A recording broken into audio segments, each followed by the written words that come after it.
Assalamu alaikum. Brother MT, this is your panel.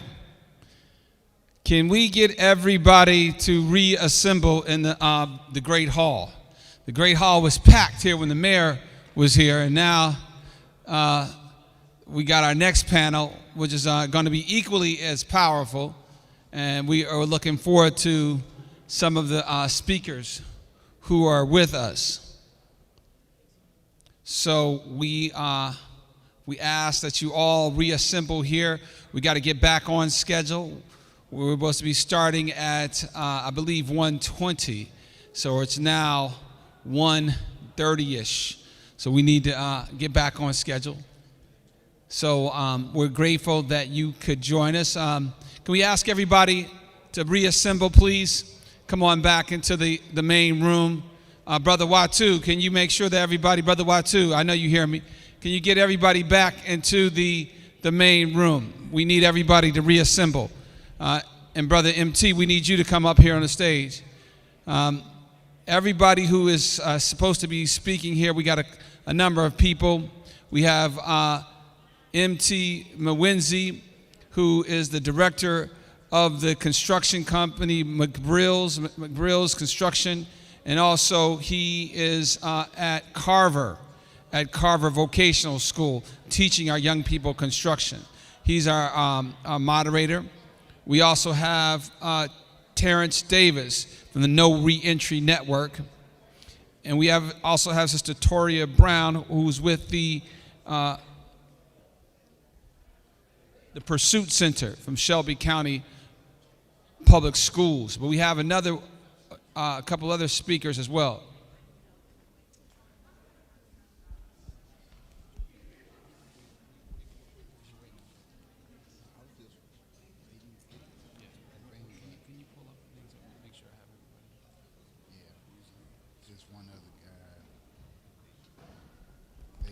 And we also have Brother Lath from the Memphis Islamic Center, who is also a volunteer chaplain with the Shelby County Jails.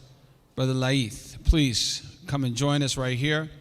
And he's also been doing some wonderful work in making sure our IT is set up. Outstanding work that he's doing. So this is a conversation that could not be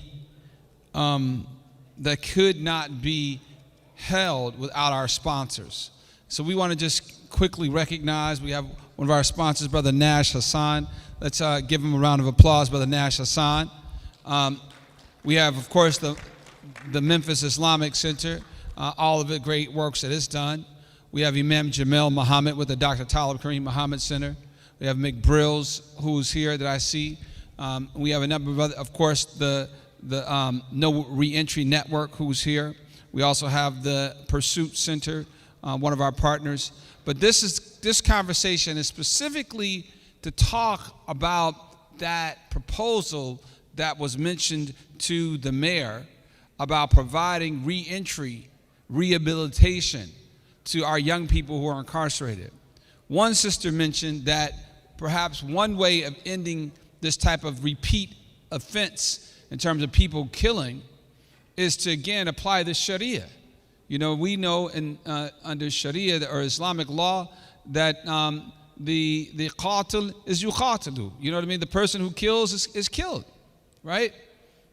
And it makes sense that, again, for justice to, again, prevent crime, you can't commit it and not feel that basically anything is going to happen. Because a lot of our young people are engaged in crime almost like it's a game. In fact, for some, it is an extension of the game. Grand Theft Auto is one game you all might be familiar with, and they record themselves, so almost kind of get like points while they're committing these crimes, so their friends can kind of cheer them on. But while they're incarcerated, they're a captive audience, and they have the ability to go through a transformation similar to the transformation. Have you all remembered Al-Hajj Malik al-Shabazz or Malcolm X? You all remember that story? He was a criminal. He was a gangster, a thug. But alhamdulillah, Allah touched the brother's heart, and look at the transformation that he went. And not just him, but thousands upon thousands of people like him. And Brother MT is going to talk a little bit about what they're doing and what we want to do more. So we ask that you pay attention and inshallah get your questions ready, and we're going to get some of the other people engaged in this conversation. So again, let's give a warm round of applause to Brother MT Mwenzi.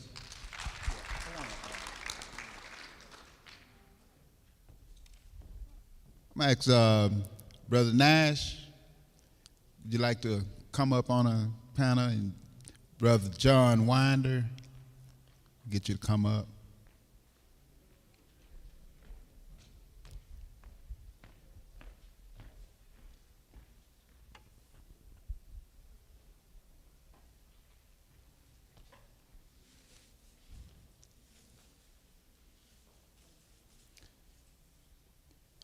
I'd like to say good evening to everyone. Assalamu alaikum. My name is M.T. Mwenzi. I am a student of Dr. Talib Kareem Muhammad, one of the pioneers in the city of Memphis in the Islamic community. As I look back and look at the history of what has happened in our community, when we talk about the developments in our community, Dr. Muhammad was one who really stood out on the forefront of what could be done. And one of the things that I've always looked at, even into this moment, is some of the fundamental things that could be done. I look back to when we had in our community some of the housing projects, Foots Home, Claiborne Homes, Fowler Homes, Dixie Homes, Lamar Terrace, so on and so forth. And he was one of those who said that we should change that we should change the fact that we have these projects. And one of the things that I do recall that he called for in that plan to make those changes was to implement an apprentice program. Now, we can see that the change of that community happened.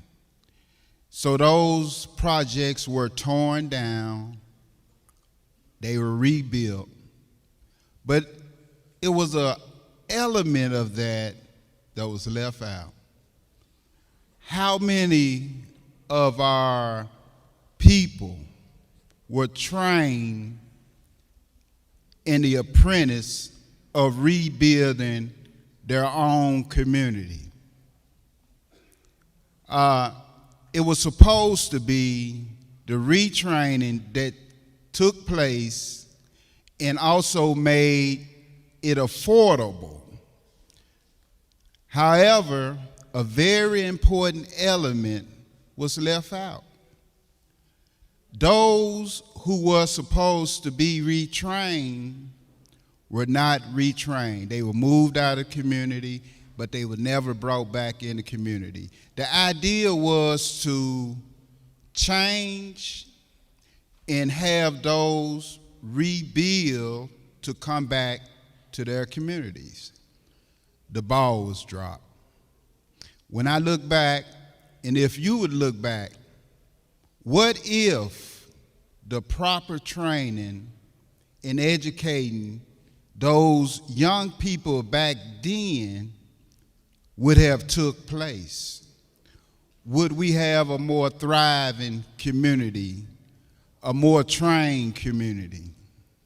So here we are today, And we're going to talk and discuss the different areas of training today. And we're going to start with our panel here.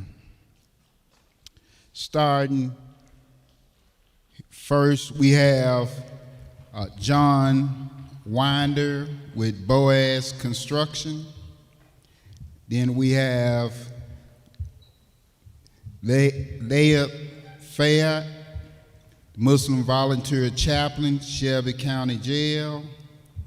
Then we have Brother Nash. And we have Terrence Davis, National No Entry Network. Then we have Tori Brown, Manager, the Pursuit Center, Shelby County Public Schools. And we'll, go ahead.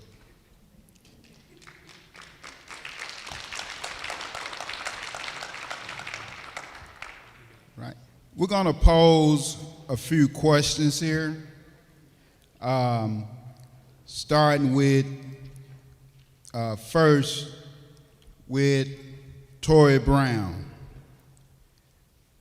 Contributing factors to youth violence. My question is, what in your opinion are the primary contributing factors to the recent rise in youth violence, especially carjacking? Good afternoon. I think first we need to look at the root cause analysis of what's going on. And when you do that, you start to look at discriminatory practices, lack of education, access to opportunities in the community. And when those things come together and play a role in what's happening in the increased youth violence in our neighborhoods, it's because we have to consider things also like social media and the music influence that's making it such a positive and thrilling thing to do to commit crimes. Instead of allowing technology to guide our youth, we need to step in as leaders and show them the positive way to use technology and balance, and understanding the importance of social media and platforms, but let's figure out a different way to be able to use those things. Looking at music lyrics and breaking those things down, a lot of our youth are being led by people that are not in our communities, not in our households, and they are being influenced by the negative messages that are being presented through music. So we need to look at what they're listening to and figure out ways to help them better understand what these lyrics mean and how is it influencing your life on a daily basis. Also, understanding the thrill in committing a crime is almost like an addiction to drugs, but helping them to understand, because they are very impulsive, so helping them to understand ways to figure out a better way to use your impulses for positive things. And that will start to help us trend down with some of the violence that we're having. All right. Thank you.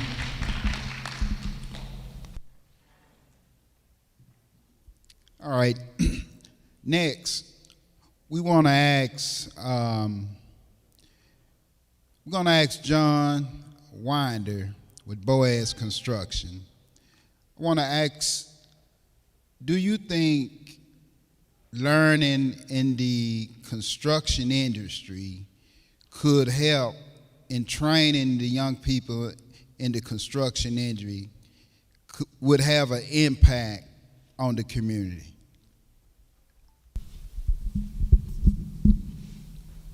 Yes. I think in the construction industry, the trade school would help prevent a lot of our crime if we had the trade school in high school, so we can teach the students and potential citizens to be productive citizens. So therefore, the trade school would help a lot of curb the crime, especially in our black and brown communities. The trade school would help a lot, and then therefore they will give them an opportunity to go ahead, create families, be a productive citizen in life, and be a great person. The trade schools, it really would help. You don't need a high school education. I know some plumbers got GEDs making $400,000 or $500,000 a year. So I think the trade schools, especially in the black and brown community, would help us to be able to go forward and cut down on the crime, because they'll be productive citizens raising a family. And most of all, they need God to go forward. Thank you.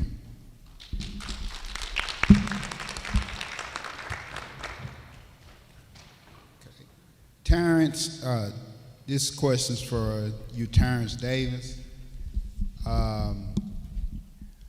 Could you provide a brief description of your organization and the specific initiatives it has undertaken over the past year to counter youth violence? Yes. So the National No Entry Network in Prince George's County, Maryland, our focus is young people 18 to 30. We have 3 components: behavioral health, criminal thinking, and then occupational skills training. We combine those components, and then we partner with those business leaders in our community to give those young people an opportunity to have a pathway to success. So there's an African proverb, and it says that the child that doesn't feel embraced by his community will burn it down seeking warmth. So instead of just providing them with skills in HVAC, it was more important to provide them with a sense of community. So that, because anyone with a technical skill can fix your air condition, but we needed to be able to turn off those behaviors that had become instinctive because it was what you use for survival in your other life. We also initiated programming for those persons who had spent time in incarceration already, so that you could use your lived experience to help guide some of these young people who we were engaging, because you were closer to their path and you would have a better understanding of what that transition was like. So what that did was we were able to address 2 areas: re-entry, because the person is coming back into our community, we're giving them a valuable skill, and then no entry, because that young person at the very first point of engagement, I'm sure Memphis is just like DC, most of our young people that commit violent crimes have been arrested before on gun charges and released, right? And so if at the very first point of engagement, you have an organization that you can refer to, we can begin to start to help them turn off those skills and then engage them in those things in our community that are taboo, like mental health. Expose them to those things like the mayor said earlier today. They need to see us more. We have an opportunity because we have a carrot. We couldn't be in this building without HVAC. The carrot is that, just like in construction, we can show you a pathway to success, but first, you have to make the sacrifice of buying in. And then we just have to be dynamic in what we do. So we, instead of trying to do everything in the community, we partner with the most dynamic people in our community and allow each person to do their part and invest. Thank you. Right. Brother Nash, would you share with the audience about your involvement in the construction industry, and how do you think the construction industry could benefit the community?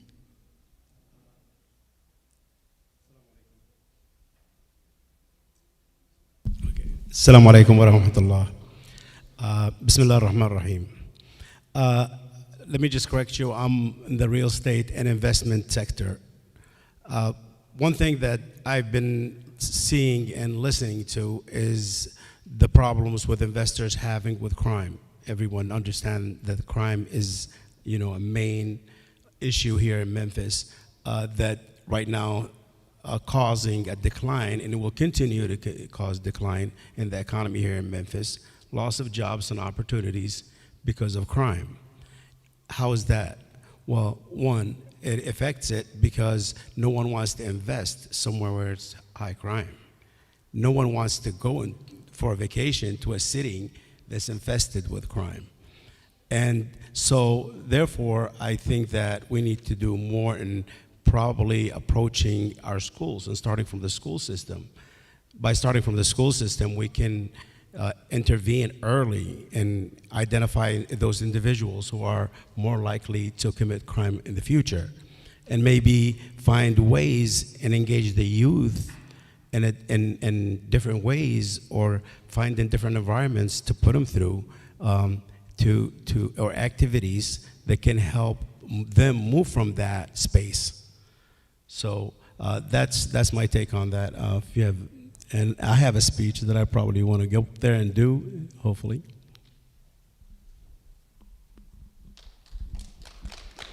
Right. Thank you. Brother Fayette, would you share with us your take on what's going on in the Shelby County Jail concerning the youth and what can be done to help them as they come out of that institution? أعوذ بالله من الشيطان الرجيم بسم الله والصلاة والسلام على سيدنا محمد وعلى آله وصحبه أجمعين. Assalamu alaikum everyone. May Allah bless all of you. Thank you so much for being here. So I only have a few minutes to share with you what I've been doing. So alhamdulillah, it's been more than 2 years that I go to different prisons and facilities and I do Islamic services. So there are so many different facilities, they didn't have a single volunteer for the last 20 years. So they have so many challenges where they cannot fast. They don't even have access to any imam to ask them questions. They don't celebrate Eid. They have so many needs that nobody's fulfilling for so many years. So I've been volunteering in the prisons here in Memphis, and they constantly having the same challenges. So one of the issues is that actually a whole list that we can go through. But one of the main issues is when a person go to prison, he's not the only one who's being punished. The entire family is basically going to prison. So maybe it's a son or a father or a brother or whoever the person is. When he or she go to prison, the entire family get damaged. They might lose their main source of income. They might lose a son, a brother, a father, and so on and on. So the system that we have right now does not work. And it was not working ever. It's never been working. The statistics now is around 80% of people who leave prison within 6 years, they will go back to prison. 80%. So the system is not working basically. So when a person go to prison for such a long time, when he go out, he already lost everything that he had. So now his life is worse than before he went to prison. So basically, what we need is to bring awareness to this issue and reform the justice system, because it's never been working. And as the brother and so many speakers mentioning, Islam is actually the solution. The only thing that can reform this is Islam. So Islam is the largest and fastest growing religion in the prisons. And they cannot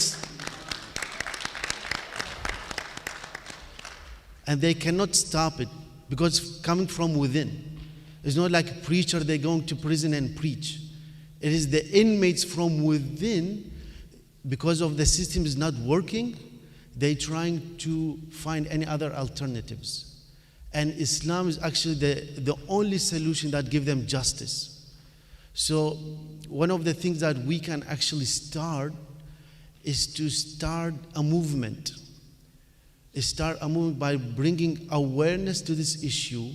So even if we cannot fix or see the change within our lifetime, within 10 or 20 years, at least the next generation will be able to reform and improve the situation. Because if we continue doing nothing gonna be done. Inmates, when they leave prison, they cannot go back to the same prison and teach. So they establish such a system that the only people who can make a difference is basically people outside. And people outside, they are so busy with their life. So learning about these challenges, bringing awareness, and be part of this movement, it is the only way that we can actually make a difference. Thank you so much. Thank you. This question is for the panel. As the director of STEM4US has shared with the reentry that the importance of training individuals as they're incarcerated to come out with a greater value. How do you improve the value of a person, and what can be done to improve that value? I'd like to ask the panel, what is your impression of STEM4US reentry program, which offers comprehensive support to young adults serving lengthy sentences? And how can such programs contribute to the reducing youth violence? And we'll start with Tori.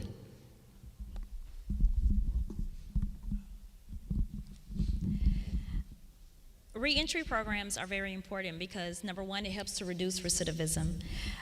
It also increases their employability skills, so it allows them to be able to come back into the community and be able to take care of themselves and contribute to the community in a positive manner. Reentry programs also should include a mental health component, because just dealing with all the things that they've had to deal with while they were detained, and then once coming back into the community, that's a lot for individuals to adjust, and so they need support when it comes to that. I also think that reentry programs are important because, like several of us have said already, it increases our opportunities for them to be able to have value in themselves, come back and contribute to helping to take care of their families, and providing a service that's very well needed in our communities. Thank you.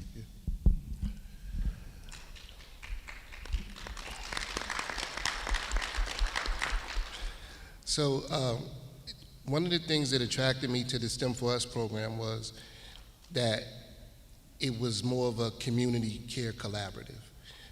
It wasn't just teaching STEM. There were things in there like yoga, life skills, all of those things that you need prior to release. So, but that program is unique. There are not a lot of programs that partner in that way and have different components from different providers in the community. It's very competitive. If mental health is connected to it, if life skills are connected to it, and it's pre-release, if it's done in enough time prior to release, coming back into the community, there's a hierarchy of needs: food, shelter, and clothing. So what we found was, if you don't engage these incarcerated persons early enough, when they come into the community, they're moving on because they're now in survival mode. The STEM4US program, Brother Talib seems to have connected with dynamic people in the communities to provide those other services to make it a holistic program. So if reentry programs are thinking about the entire person, including reconnecting with family, including financial literacy, all of those 8 dimensions of wellness, then yeah, I think that they're great. The problem is that it's become so lucrative that everyone has a reentry program. They're popping up all over the place, and they don't have credible messages providing the services. Fortunately, the STEM4US is one, and hopefully they'll use this as a model for some of those other programs.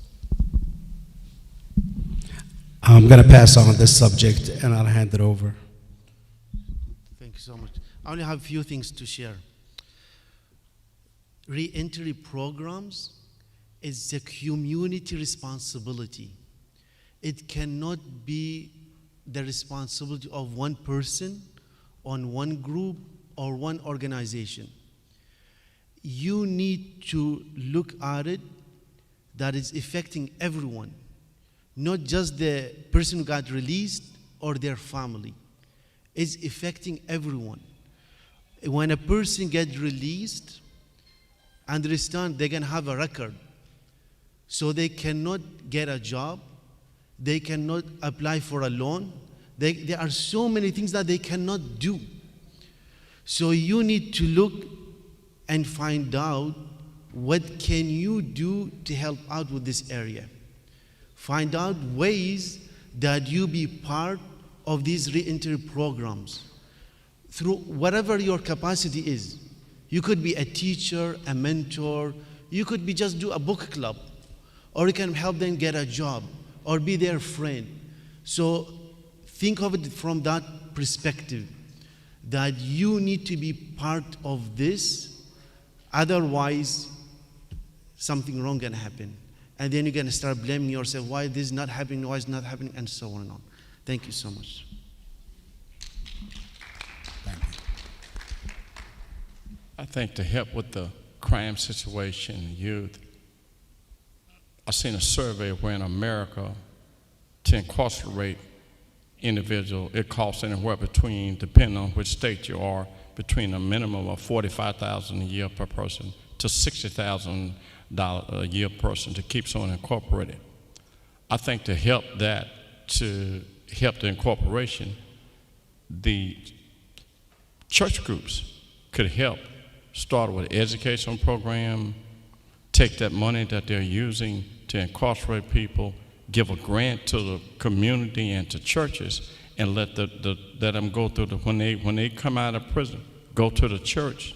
The church can help them with filling out applications, doing estimates for construction, teaching them programs to be self-sufficient and very, very productive citizens' life, so they can start a family to keep going, because we got to start somewhere. And I think that if the money that they use to keep people incorporated, that money can be used as a grant to help and through different church groups to help with computers, help them read and write, a literacy program, and I think that'll help the whole system and keep the crime down, because then they become productive citizens and also can raise a family, and then they also would know that there's a real God above.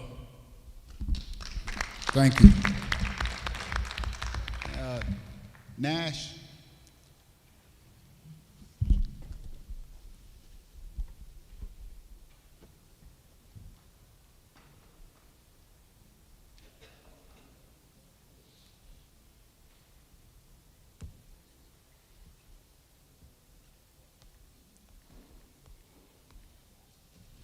We're gonna hear Brother Nash gonna share a word with us.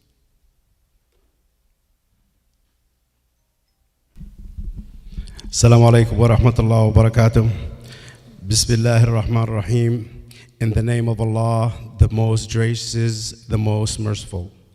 Ladies and gentlemen, it is with great pleasure and sense of importance that we come together today to celebrate the achievements of African Americans to the city, country, and beyond. Our history as a nation and a people is defined by leaders like Dr. Martin Luther King, who advocated for nonviolent protest and inequality for African Americans and all Americans. Rosa Parks, the mother of the civil rights movement, became the definition of resistance, calls for justice in the transportation system and beyond. Malcolm X, a living legacy to many civil rights leaders today and a role model for Muslim Americans. These individuals fought not only for the African Americans, but for all people of color. As we acknowledge the significance of Black History Month, it is crucial to highlight the contributions of African Americans in the fight against crime and for social justice. African American leaders throughout history have played a pivotal role in advocating for civil rights, criminal justice reform, and equal opportunities. By amplifying their voices and supporting their initiative, the Muslim community can contribute to a broader movement for justice and equality. Our history as a city is intertwined with the civil rights movement. It brings me great sadness to see Memphis as recognized as the most violent city in America, or in the 5 top cities. We must address the issue of crime in Memphis metropolitan area heads on. Just this past Sunday, we lost Ferris Alcanchelli, an 18-year-old young man, by another young man nearly his age who brutally murdered him in cold blood. Ferris, a store clerk, was loved by his family and by many Muslims in the community. The shooter, a lost soul, went on a shooting spree and terrorized many fellow Memphians. This has become all too common in our city. The question we need to ask is who's responsible? The shooter, the police, the justice system?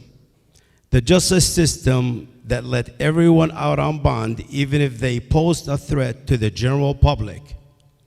The shooter who killed our young Ferris was out on bond. This too has become a common thread in many crimes. A convicted criminal is let out on bond only to commit more serious crimes within weeks, if not days, of being out. So it's everyone's responsibility to do what they can to help reduce crime here in Memphis and across the nation.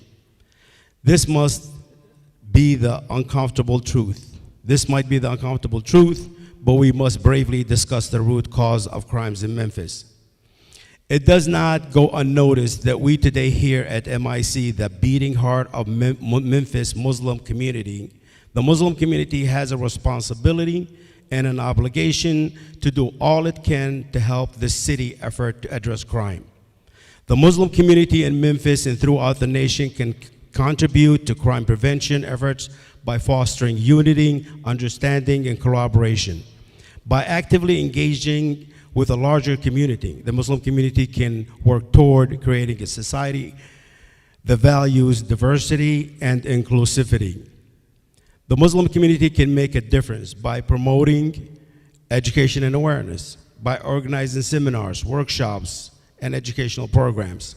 The community can empower its members and the wider society with knowledge about crime prevention strategies, understanding the legal system, and promoting positive relationship with law enforcement agencies. By equipping the individuals with the necessary tools and information, we can collectively work toward a safer community. Additionally, the Muslim community can engage in community outreach social support initiatives, such as those mentioned by the panel.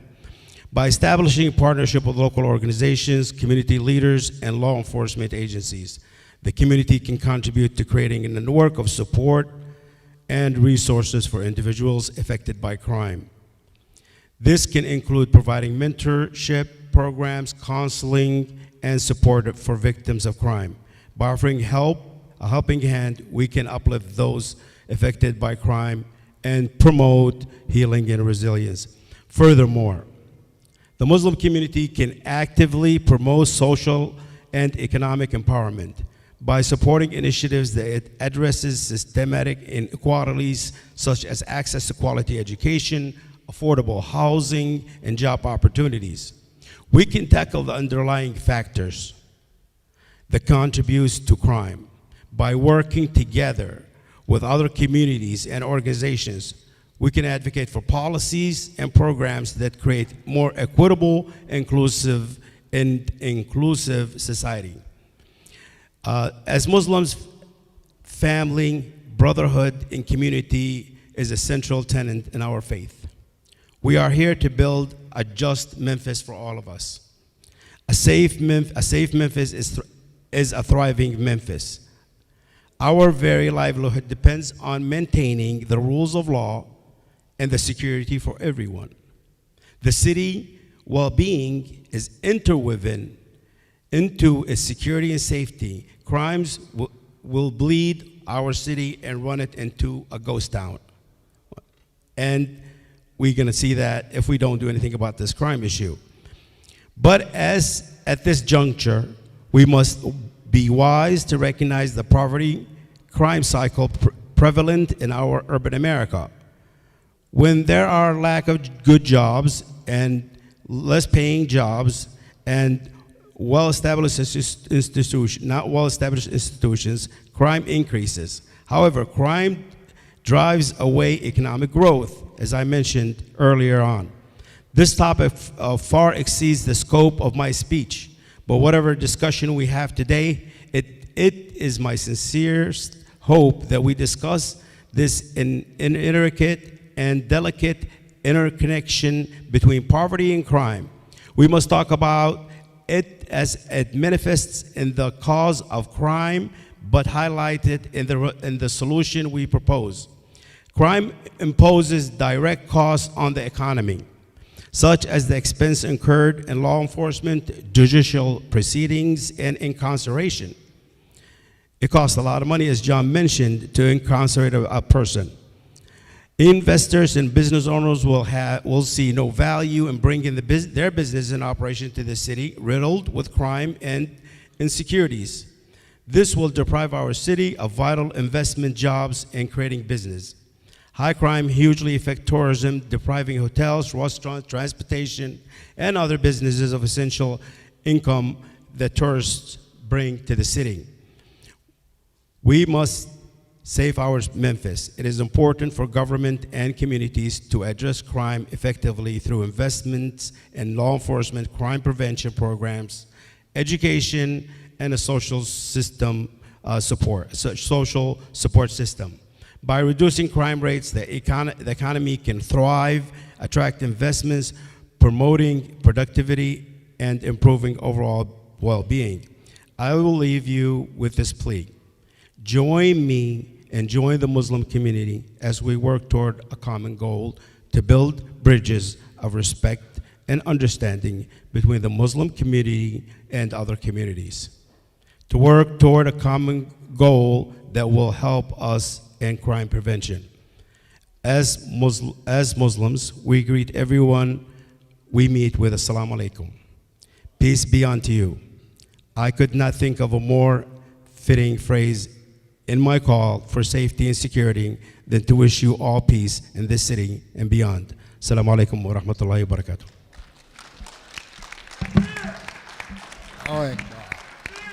Allahu Akbar.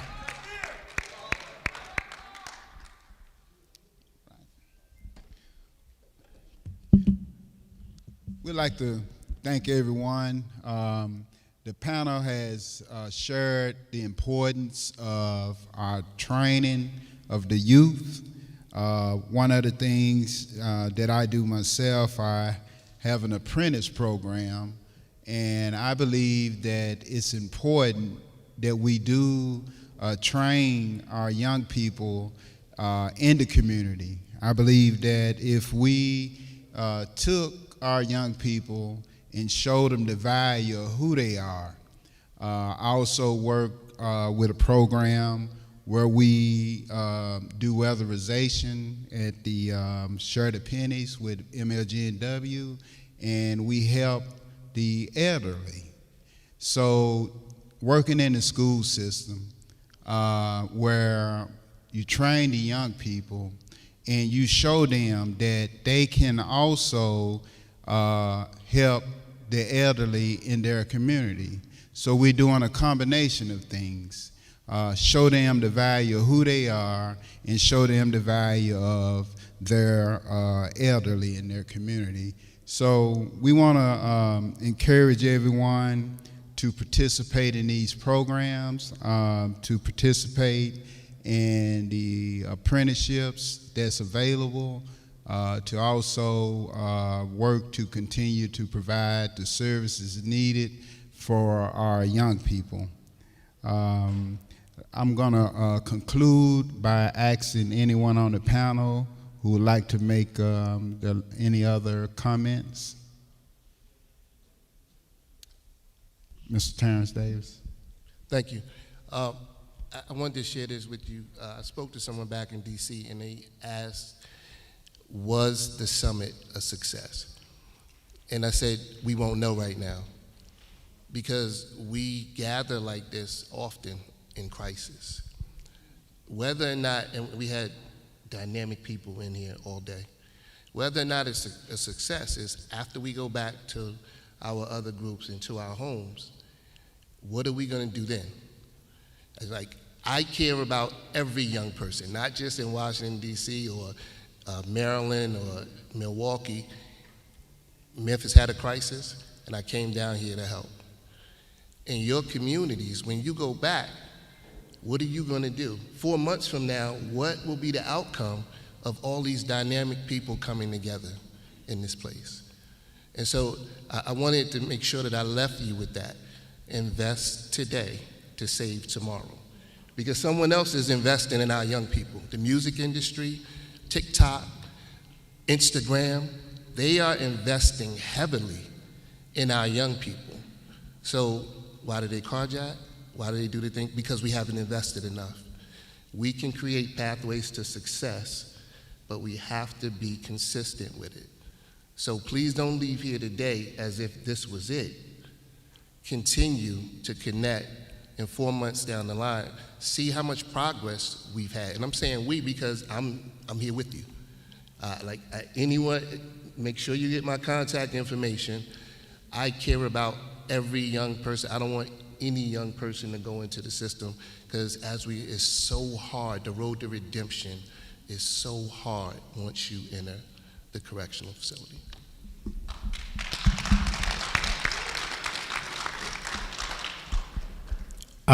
Let me just say another few words also, add to Mr. Davis.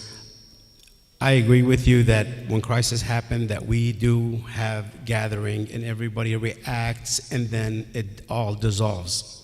And I say that today, and I'm going to talk to our Muslim community leaders to form a committee, of course here in Memphis, to continue to work on crime prevention.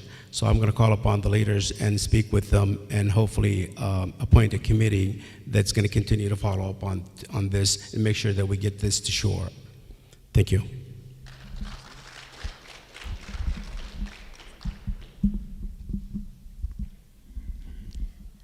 Before we leave, I do want to just add on to what Mr. Davis and my other panelist member has said. As the manager of the Pursuit Center, I work with some of these youth that are referred to me through juvenile court.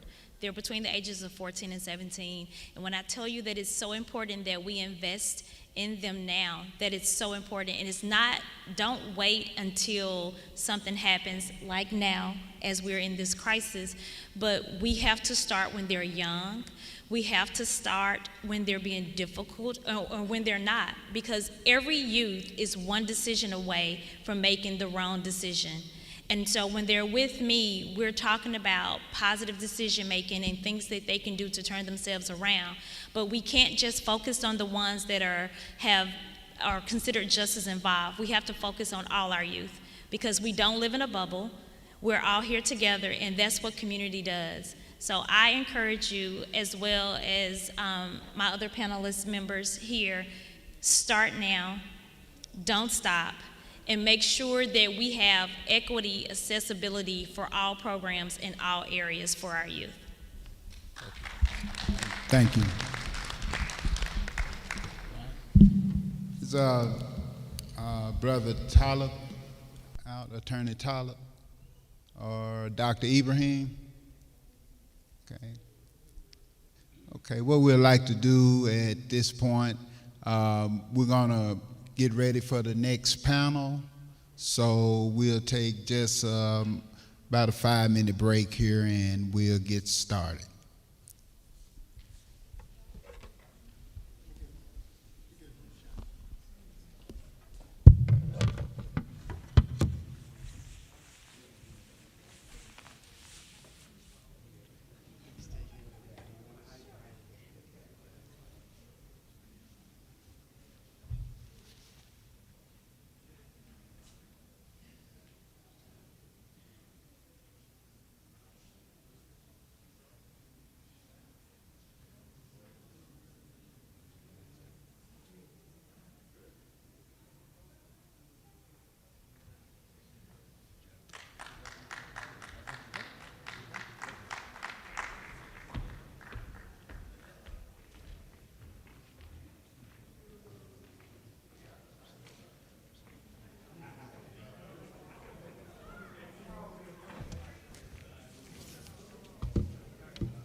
Assalamu alaikum. For our next sessions, if our panelists can please make their way to the stage, we'll be starting soon, inshallah.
Waiting for Brother Malik,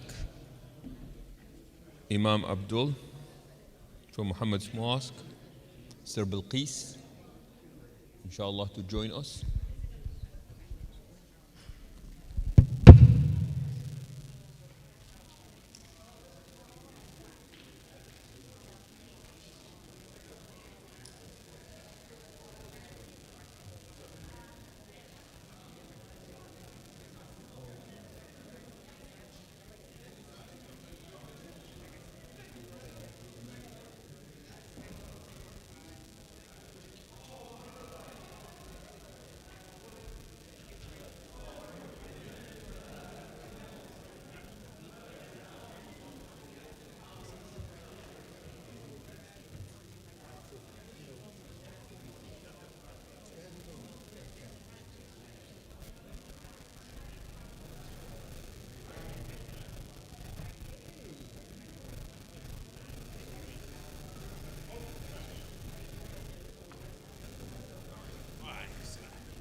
Assalamu alaikum. Alhamdulillah. This is really the most important panel, Brother Minister, Brother Imam, Mudakir. We had the mayor here earlier. We had the city council earlier. We had educators we talked about. We talked about the leaders who are training our people within the prisons. But now we're here to talk about with health leaders and faith leaders what is necessary in order to really address the crises of the mind, the body, and the soul. Because that's what's happening. There's a three-pronged attack happening with our young people. Anytime we can have a young person, 20 years old, Brother Imam, 20 years old, leave jail one day and think, okay, I want to go literally catch a body and hunt, go around scouting out who they're going to actually assassinate. That is a person who's unhealthy, right, physically. He's going through a mental crisis.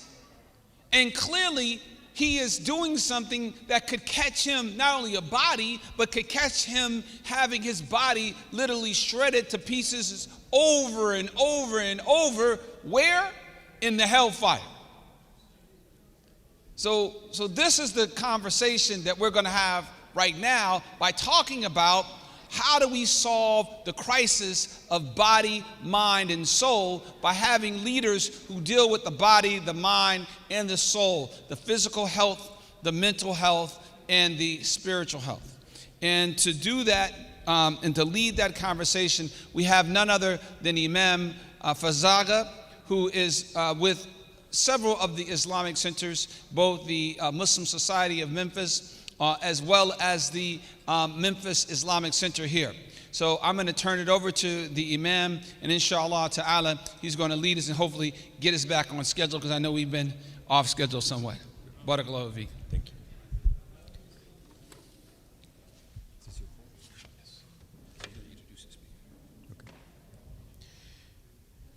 Bismillah, alhamdulillah, wa salatu wa salamu ala rasulillah. Assalamu alaikum wa rahmatullahi wa barakatuhu. Peace be with you all, and it is a pleasure to be in your midst. And I'm really looking forward to this panel, like Brother Talib said. My name is Yasser Fazaga. I am one of the imams here at the Memphis Islamic Center, and it is my pleasure to be with this very esteemed panel.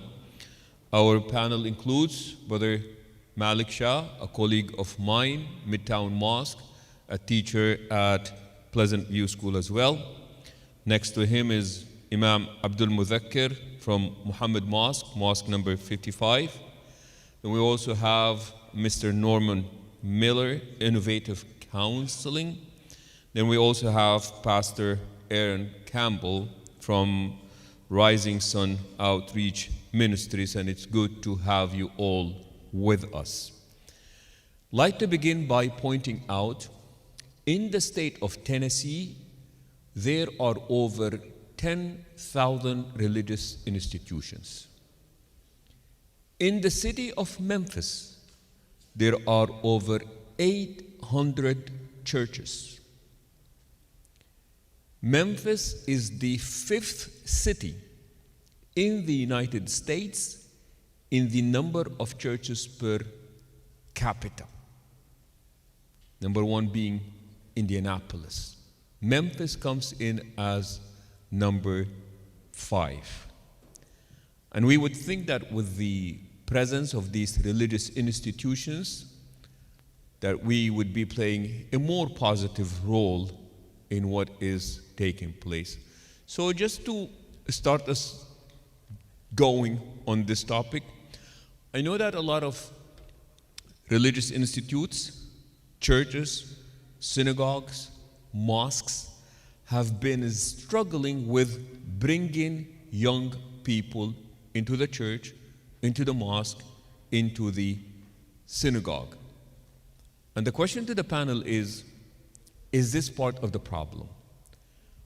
If that is something that you are facing, pulling young people, bringing young people into the church. I tell our congregation, if you come to our congregation and attend the regular prayers, most of the time the prayers are attended by men over 40, overweight, if you know what I mean. Okay?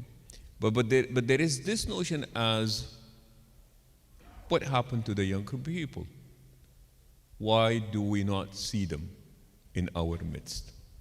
And if we can keep our questions our answers as brief as possible so that we can address many more questions.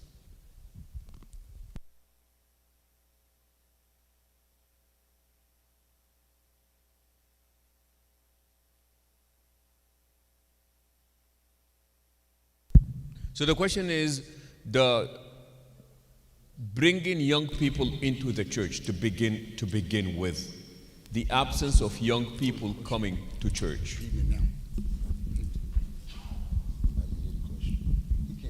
Sorry. So the question is, the struggle of, despite the number of churches that we have around us, we have not been able to bring in young people into the church. Why? Or the mosque or the synagogue. Why is that an issue for us? One of the problems that I think we have is that we who are in the church are not being the church, are not living the church. And young folk identify with that.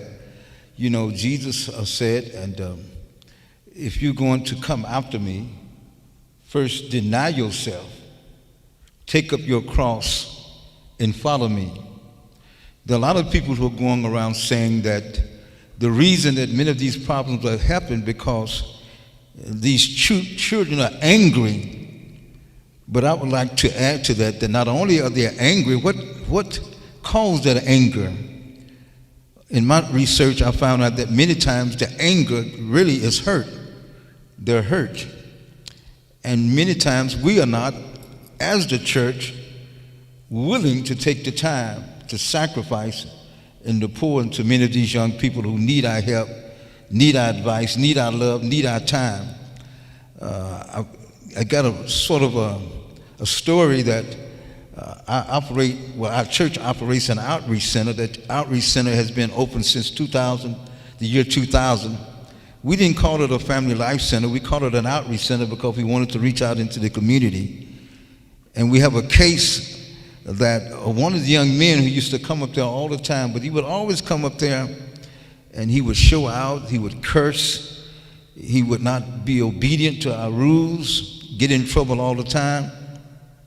But what we did, one night I believe that we were taking him home because he had come up there and we were just showing out, my brother and my brother actually picked him up because he was so rowdy, and we took him home because he was causing so many problems. When I got to the home, we walked inside of the home and he was still angry. He went into the kitchen and came out with something that looked like a hatchet and threw it toward me. But I was willing to deny myself. We kept on pouring into this young man, sacrificing for him. And really he ended up in the church because there was love that was demonstrated. We didn't throw him out. We didn't ostracize him. We kept pouring into him love. The point I'm trying to make is that we've got to actually deny ourselves, get out into the streets and show these young people that we really love them. Pour time into them and advice and love into them. And I think it'll make a big difference where we can become the church, a living example of not just words, but actually showing that we really care.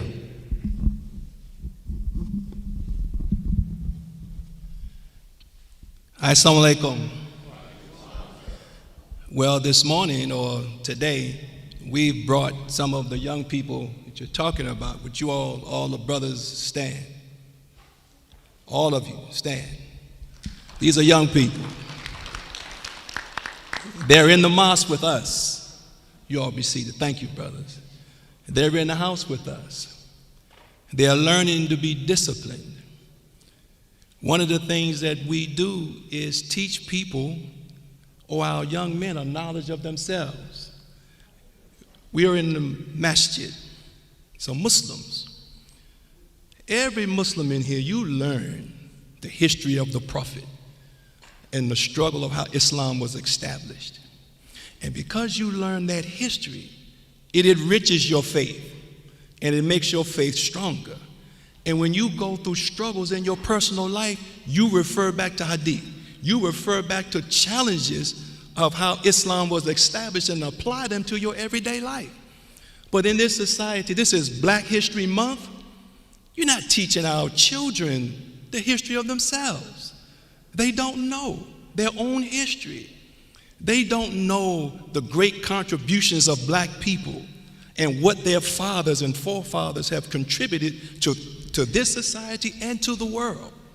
So one of the things that has to take place, even in faith, even in religion or economics, if you don't teach people who they are, and as they say in the church, Pastor, whose they are, then you have a challenge. So one of the first things we do in the Nation of Islam is we teach them who they are.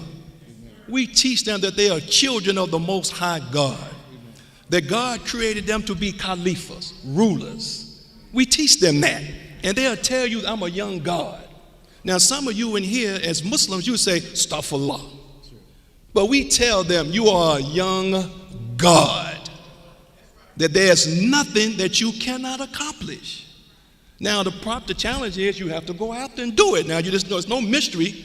You just can't sit home and you're going to be successful. But we teach them that. We teach them by nature, you are mathematics. When you shoot the jump shot, that's mathematics, that's geometry. We teach them that you are chemistry, you are calculus, you are all that God created you to be. And because of that, you see spirit in them. We teach them to be respectful. Yes, ma'am, no, ma'am. Yes, sir, no, sir. They open the door for sisters. They learn to do security. We teach them basic martial arts so they know how to fight, because it's a real world. You got to know how to fight around here. This is what we teach them. And because we teach them that, they stick and they stay. They go to school, and when they're in school, they are the most mannered children in the school. And then many times we send our children to schools, and the teachers at those schools ask us, do we have any other children that we could send to the school, because they love the mannerism of our children. And it starts with a knowledge of who you are. And I hate to say it, but we have Black History Month and those things, but we're not teaching our children. And those children that you're running into, they don't know who they are. And when a man hates himself, I'm going to stop. But when a person hates themselves, who are they going to love? Once they hate themselves, who can they love other than themselves? They will love someone other than themselves because they have not learned to love their own self. And in this society, they make our skin a curse. Y'all know I'm not lying. You from some of these words, you know that you wish that you were lighter because people make dark skin wrong. We teach them to be proud, to be what God created them to be, that God made no mistake. And so I don't want to be forceful, but I want you to know that's what's wrong. So you can build another prison, and you can put those same children in that prison and give them 20 years, and when he come out, he's going to do the same thing because he hate himself. Until you change how he thinks, you're not going to change that individual. Assalamu alaikum.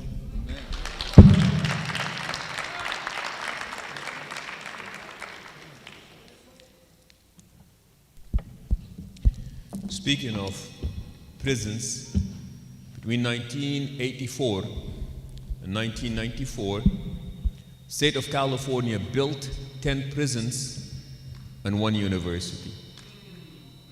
In the state of California, USC is one of the most expensive private schools there. The annual tuition is at $66,000. The cost to host a prisoner in prison is exactly double that amount, $132,000. It costs more money to keep people in jail than to teach them at USC, one of the most expensive private universities in California. Question is regarding innovative programs by faith leaders and by religious institutes. Obviously, the money is spent, more money is spent on the prison system than it is on education. Innovative proposals, innovative ideas. What are faith-based groups doing about this?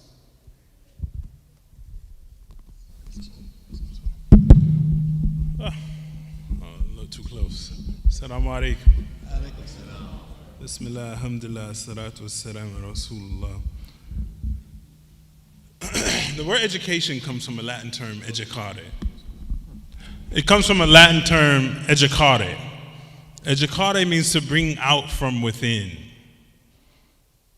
That's right. One of our issues with faith-based people is one of our teachers, Dr. Sherman Jackson, said, any religion that doesn't deal with reality will die a slow, insignificant death. We have to be honest. In America, religion often doesn't deal with reality. The reality is, you take education, high school is only about 60, 70 years old in America. Prior to that, you only went to 8th grade. What do you call a 9th grader? Freshman, meaning they're post-pubescent. You only went to the richest community in America, their kids still only go to 8th grade. The Amish. After 8th grade, the kids get in the game. Religious community can't afford their young people to be childish. This extended adolescence is killing us.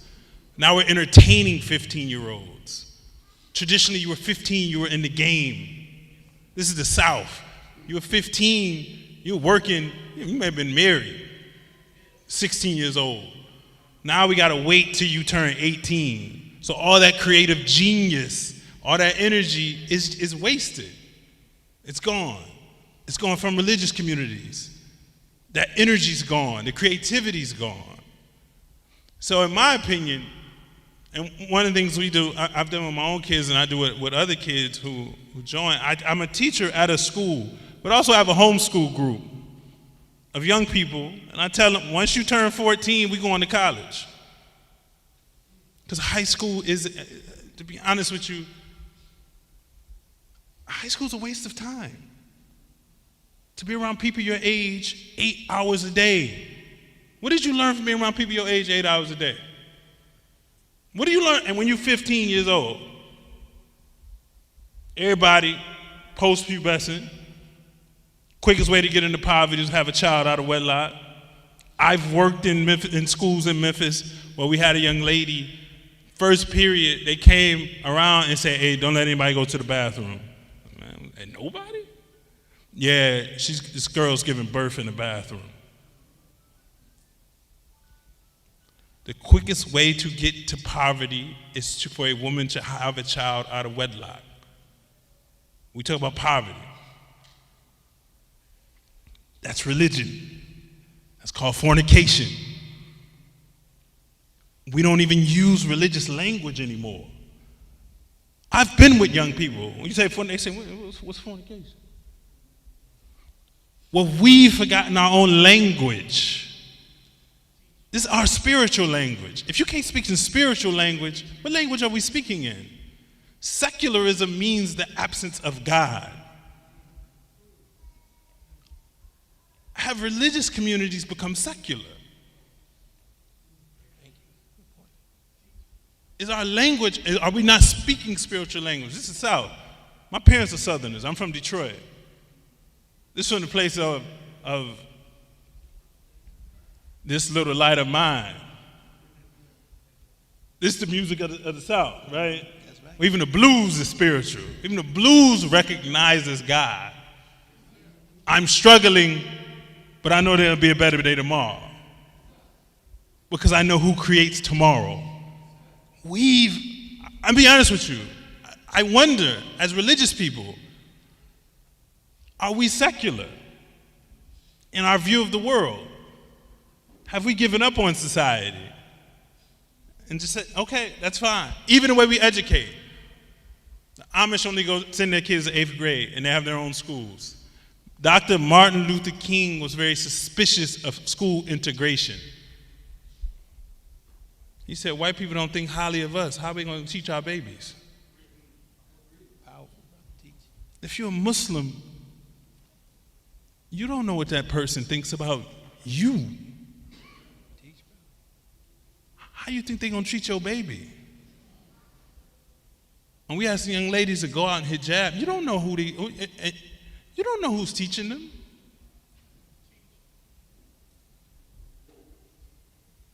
Dr. King, who died in this city, let that sink in for a second. He was very leery of school integration. So as religious people, what is our number one aim?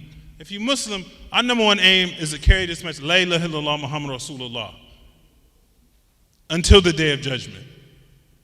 That's our whole point. Who are we putting our kids with 8 hours a day? Any religion that doesn't deal with reality will die a slow, insignificant death. Man, you know, there used to be some Muslims who lived over there. Really? Oh. We're in North Memphis, where we are. Even downtown, you'll see they have a sign that says this is where the Jewish community was, and they kept moving east, and they kept moving east. They kept moving based on what they needed, right? And we need to move. That's the tradition of religion. It goes to wherever it needs to go. We're here. It's MIC. It's a beautiful facility. What else is needed? You need to live in a community.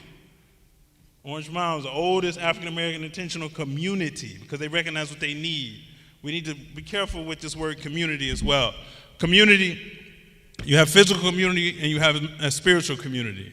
We need physical communities. We need people who live with each other. Religion that doesn't live with somebody where you can go out and see, and check on your neighbor. I don't know about that religion. I don't know about a driving religion. I don't know if we could do driving religion. When it says your neighbor, that means get out, walk outside, see your neighbor, right? That's all.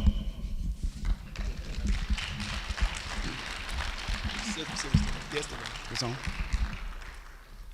My name is Norman Miller, and I'm the owner of Innovative Counseling. It's a behavioral health organization here in Memphis, Shelby County.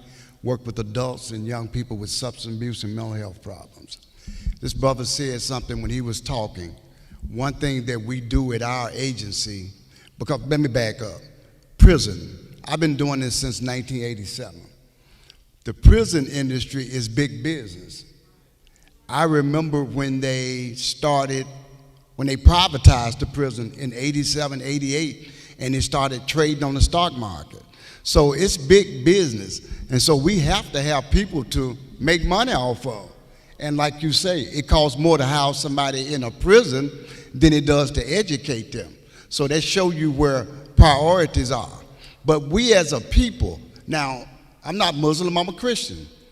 Christianity was never, Jesus never meant for Christianity to become a religion. People made it a religion. If you read the scriptures, the people he was against were the religious people, the Pharisees and all of them. Who did Jesus hang out with? He hung out with folks that, like these little kids we were talking about out here doing what they're doing. And so that's what we've got to do. We've got to come out of the walls of the church, come out here into this community and show these young people that we care. That we care. With the young people that come to my agency, I tell my staff, we don't judge them, we love them. Because most of them don't even know what that is. We show them love, but we also show them something this brother here said, and a lot of people are scared of when you say it, that they are gods. No, they're not the God. They're gods with a little g. But they're made in his image. That means they're just like him. And what they're supposed to be doing is representing him in this earth. But if we're not teaching them, they can't represent. Because most Christian people not representing them either because they don't know who they are. They don't know who they are. Young people, you are made in his image. You are a king. If you're a female, you are a queen. We've got to tell our young people that. We've got to tell our young people that. And when we tell them that, that builds self-esteem. Because if you don't have self-esteem and you don't know who you are, well, yeah, you'll buy any image out there. That's why TikTok is popular. That's why all these, what's this stuff called, social media? All that stuff is popular because people are trying to find identity in that. How many likes they can get. That doesn't make you who you are. That doesn't make you who you are. You're already somebody. And so what we got to do is pour into young people to build them up to believe that they're already kings, they're queens, who they are. And then they'll walk in that. But if we continue to beat them down and give them these labels and all of that, there's a saying in the mental health field, hurt people hurt people. And that's all that's going on. Young people that are hurting, they hurt people. But when we get them to love themselves and we start loving them, guess what? They'll stop hurting people. They'll stop hurting people. But that's what we got to do, and that's what we do at my agency. We show them who they are. Now, do we get all of them? No, we don't. Some of them go back and do what they do. And that's another thing that our community's got to, especially that people that look like me, got to realize that this is a disease and we got to treat it like that. It's a disease just like someone that have diabetes. They come to my program, we give them a treatment plan. We give them an aftercare plan. If they follow that, guess what? They go on and become productive citizens in society. Just like somebody that's diabetic, when the doctor get them their discharge plan, if they follow that, we don't have to worry about them getting a limb cut off. Sure. But when you don't follow the treatment plan or the aftercare plan, guess what? You're going to have a problem. Amen. And so we educate the people about what's going on with them, but what we really try to show them is who they really are. And when you show a person who they are, they'll come out of the foolishness. Yeah, they'll come out of the foolishness and they'll rise up and be what they're supposed to be. Too many young people are living beneath their standards. They're living a life that's too low. They should be living a higher standard, but we got to show them that. And the main thing we got to show them is that we love them. Thank you.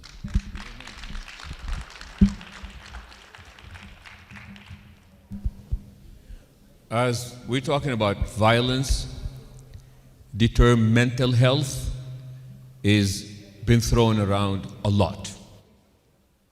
Mental health contributes to the violence that we're witnessing. And I know that to many people, church, mosque is second home. That's where people sense belonging. Pastor is the big brother, Imam is the big brother. And I know that many people come to us before they go and see a mental health professional. The question is, do you see any implementation of faith-based mental health support? And is there any room for collaboration between faith and mental health services? Put it this way, I'm a licensed therapist. As a licensed clinician, we are very afraid, like Malik just said, we are afraid of bringing God in the session. Because a professional licensed clinician doesn't do that. You're not supposed to bring God because it's not very scientific. Now the question is there room? Can faith play a role in mental health? And do we see any possibility for collaboration between faith and mental health services?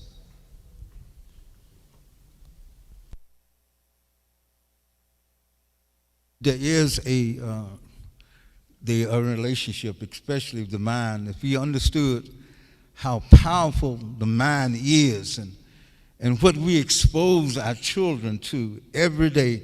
I believe my brother mentioned Facebook and Twitter and all these things. I was talking to one of our young boys who were listening to that hard rap music every night when he would go to bed. And one day he went to bed, and he, after listening to all of that stuff, he kind of imagined his mind, his bed started moving because his mind was being affected.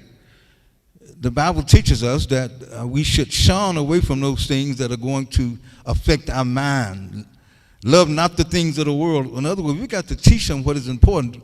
You know, I was talking to some relatives the other day, and they really didn't know how impactful some of the things that they listen to, how it's affecting their mind. They begin to see things and hear things and these things that are sort of contrary to godly things. And I told them, you know, you need to be very concerned about what your children listen to, because it is affecting the mind. A lot of folk will say things like, well, it's only music, but it's entering to the canal of your mind and it's affecting the way you think. I believe that a lot of these things that we're seeing is because the minds need to be conformed and really need to be transformed into things of God, and that's not happening. So I think faith-based ministries should take time to educate our young men and young girls and let them know that these things are really, truly affecting your minds. A lot of these homicides that we see, these young people committing acts, is because the minds have been messed up.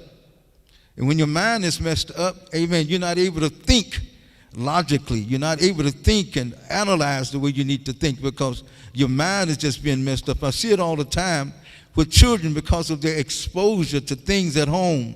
You know, we don't think that these things really are affecting our thinking. And our thinking actually, man, affects the way we act. In other words, so as a man thinketh, so he acts. And so we need to change and conform. We need to transform, should I say, our children into positive things like we see in these young men like him. So, I see a young man that you're pouring into, and that's a great thing. I mean, you all are privileged to know that you have someone who is here who are pouring into you, sacrificing for you, letting you know that they love you and they care about you. They're pouring things into your mind that is keeping you from doing things that you shouldn't do. So I believe that we need to go all the way and trying to transform the minds of our young people. And when their minds are transformed, their actions will follow the way they think. people who are dealing with anxiety. There's one study that says train that person who's dealing with anxiety to act contrary to the way they think. And so I believe that once we begin to think a certain way, our actions will follow that. So let our minds begin to focus on the things of God. And I believe that the more you teach and preach and pour these spiritual things into the mind of the young people, I don't think they're getting it at home. I think we're allowing them to watch whatever they want to watch on TV. We're allowing them to hear. We got these cell phones that can allow children to watch X-rated movies. We didn't have, we weren't privy to all of that stuff, thank God. But these things are affecting our children in the way they think about sex. They don't think anything about premarital sex that is wrong, but it's against God. It's impurity. And it's all because many times their minds have been clouded with things that are not good and are not godly. If they're not good, they're not godly. And if they're not godly, they're going to present things in our system that's going to affect them, and it's going to cause them to bring hurt to other people in this society. So we got to really do all we can as a faith grace booth to collaborate with others who are dealing with mental health, and so they can stop doing the things that they're doing, because I believe that really many of these homicides are because the minds have been affected in a negative way. I'm going to say this real quick. Definitely there should be a collaboration between mental health and the faith-based community. And about 10 years ago, the state of Tennessee started that. And so now, as a faith-based organization, you can get funding from the state of Tennessee. But I will say this here. The church, faith-based organization, mosque, whatever it is, also got to know how to operate as a business. Because when they give you that money, you got to account for that money. But we definitely need to collaborate. Definitely we need to collaborate. And we do it at my agency. I don't have to mention Christ when I'm doing a group or whatever, but there are principles in the Word that I can teach these young people. There are principles in the nation that you can teach these children, and they'll take it and it'll transform their lives. There's a principle that says faith comes by hearing, hearing by the Word of God. Well, they need to be hearing it. Garbage in, garbage out. What children are hearing right now as far as all this social media, that's garbage in. So we're getting the result of that garbage going in. We're seeing it coming out. But if we can transform them by giving them godly principles, then we can transform their lives, transform the way they think. You change the way a man thinks, you'll change the way a man acts. Amen. I wanted to say, most of us in this room, we've seen the bombings in Palestine, and those people that are being killed. Do you think they will be mentally affected by what's taking place with them? So now I can come and say a dua for them. I can say a prayer. But some of them are going to need more than my prayer. Some of them are going to need my brother. Some of them are going to need my brother. What am I saying? In our community, do you think that we are not ill affected by what our children are not ill affected by what they see every day? They witness shootings. They witness babies having babies in the bathroom. They witness all manner of things.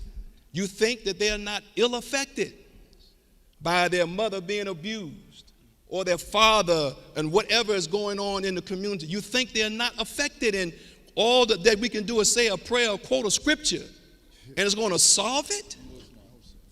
This is what my brother means when he says religion, if it's not real, sometime I have to be quiet and grab my brother and say, brother, I need you to talk to this individual because he needs more than what I have to offer, because he has a challenge or issues. And sometimes that's what's wrong. We don't see what's ill affecting the community. And human beings have a way of always saying, I'm good, especially men. And we are affected by these things that have happened to us. But we want to walk around and say, I'm okay. And so many people are challenged, and they don't know why they are challenged. Many people are doing things and they can't tell you why I keep making this same mistake over and over again. A young lady keeps picking an abusive man over and over and over and over again. When the solution is to stop picking the abusive man, but she don't know how to not pick an abusive man. She's challenged. So my prayer is a good prayer. It's a sincere prayer. But she needs my brother to talk to her. She needs my brother to talk to her.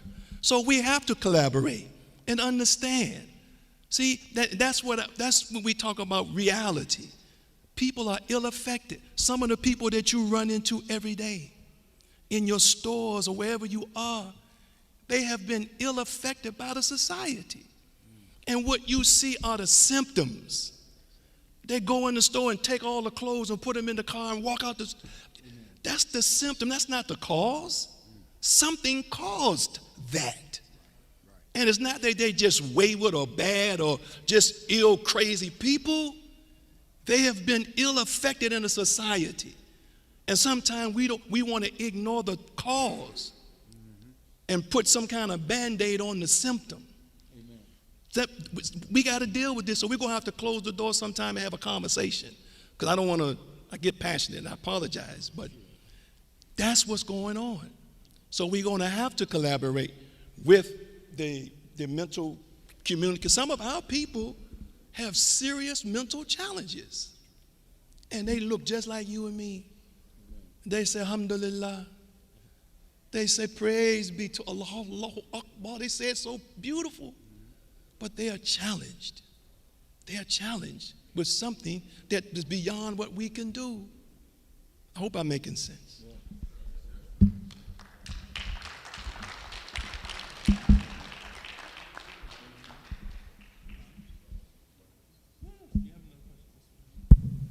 All right, so it being said this is Black History Month, don't know who we are. Yesterday I told a story that was told by Randall Robinson, the author of The Debt, What America Owes Black People. And he tells a story when he was in Jamaica. And he asked a group of youngsters if they knew who Toussaint Louverture was. And Toussaint Louverture is the man that led the revolution in Haiti against the French. Defeated the French in 1804, and Haiti was the first black nation to get its independence. So he asked these young people and said, who here knows Toussaint Louverture? Not a single soul raised their hands. And then he asked, anybody here knows who Snoop Dogg is? Everybody raised their hands. Tendency is, when we speak about Black America, we're always talking about what's wrong. Question is, what is right? What is right with Black America that we can capitalize on rather than continuously pointing out what is wrong?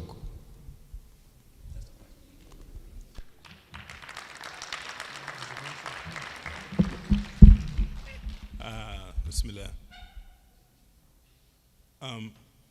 What you celebrate is what you duplicate.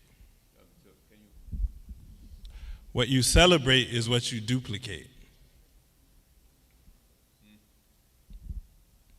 Even as a family, even as a community, whatever you celebrate is what you duplicate, is what will be replicated for generations. People do barbecues on 4th of July because their grandma did barbecues on 4th of July. My mother used to play Al Green and Lou Rawls on my way to school. So as I grew up, I would hear about You'll Never Find, right? Because that's what my mother, I duplicated what my mother celebrated. So communally, what are we celebrating? I think in this city, we got to be honest. At some point, I think religious people are just a little too comfortable with what we celebrate as a city. This city, for me, I love the city. I love the history of the city. It was an outpost during the Civil War for those enslaved people who were escaping. If they could make it to Memphis, they would be free. The blues, B.B. King escapes Mississippi and makes it to Memphis, and the blues is birthed here. But if I was to ask you, what is the city of Memphis celebrating that we're duplicating? What would you say that is?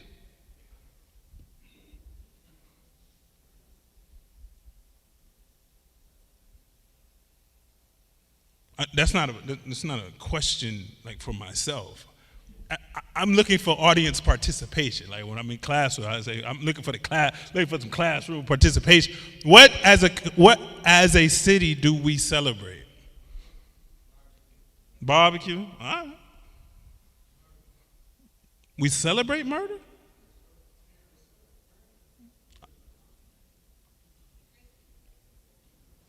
What's that? The Grizzlies?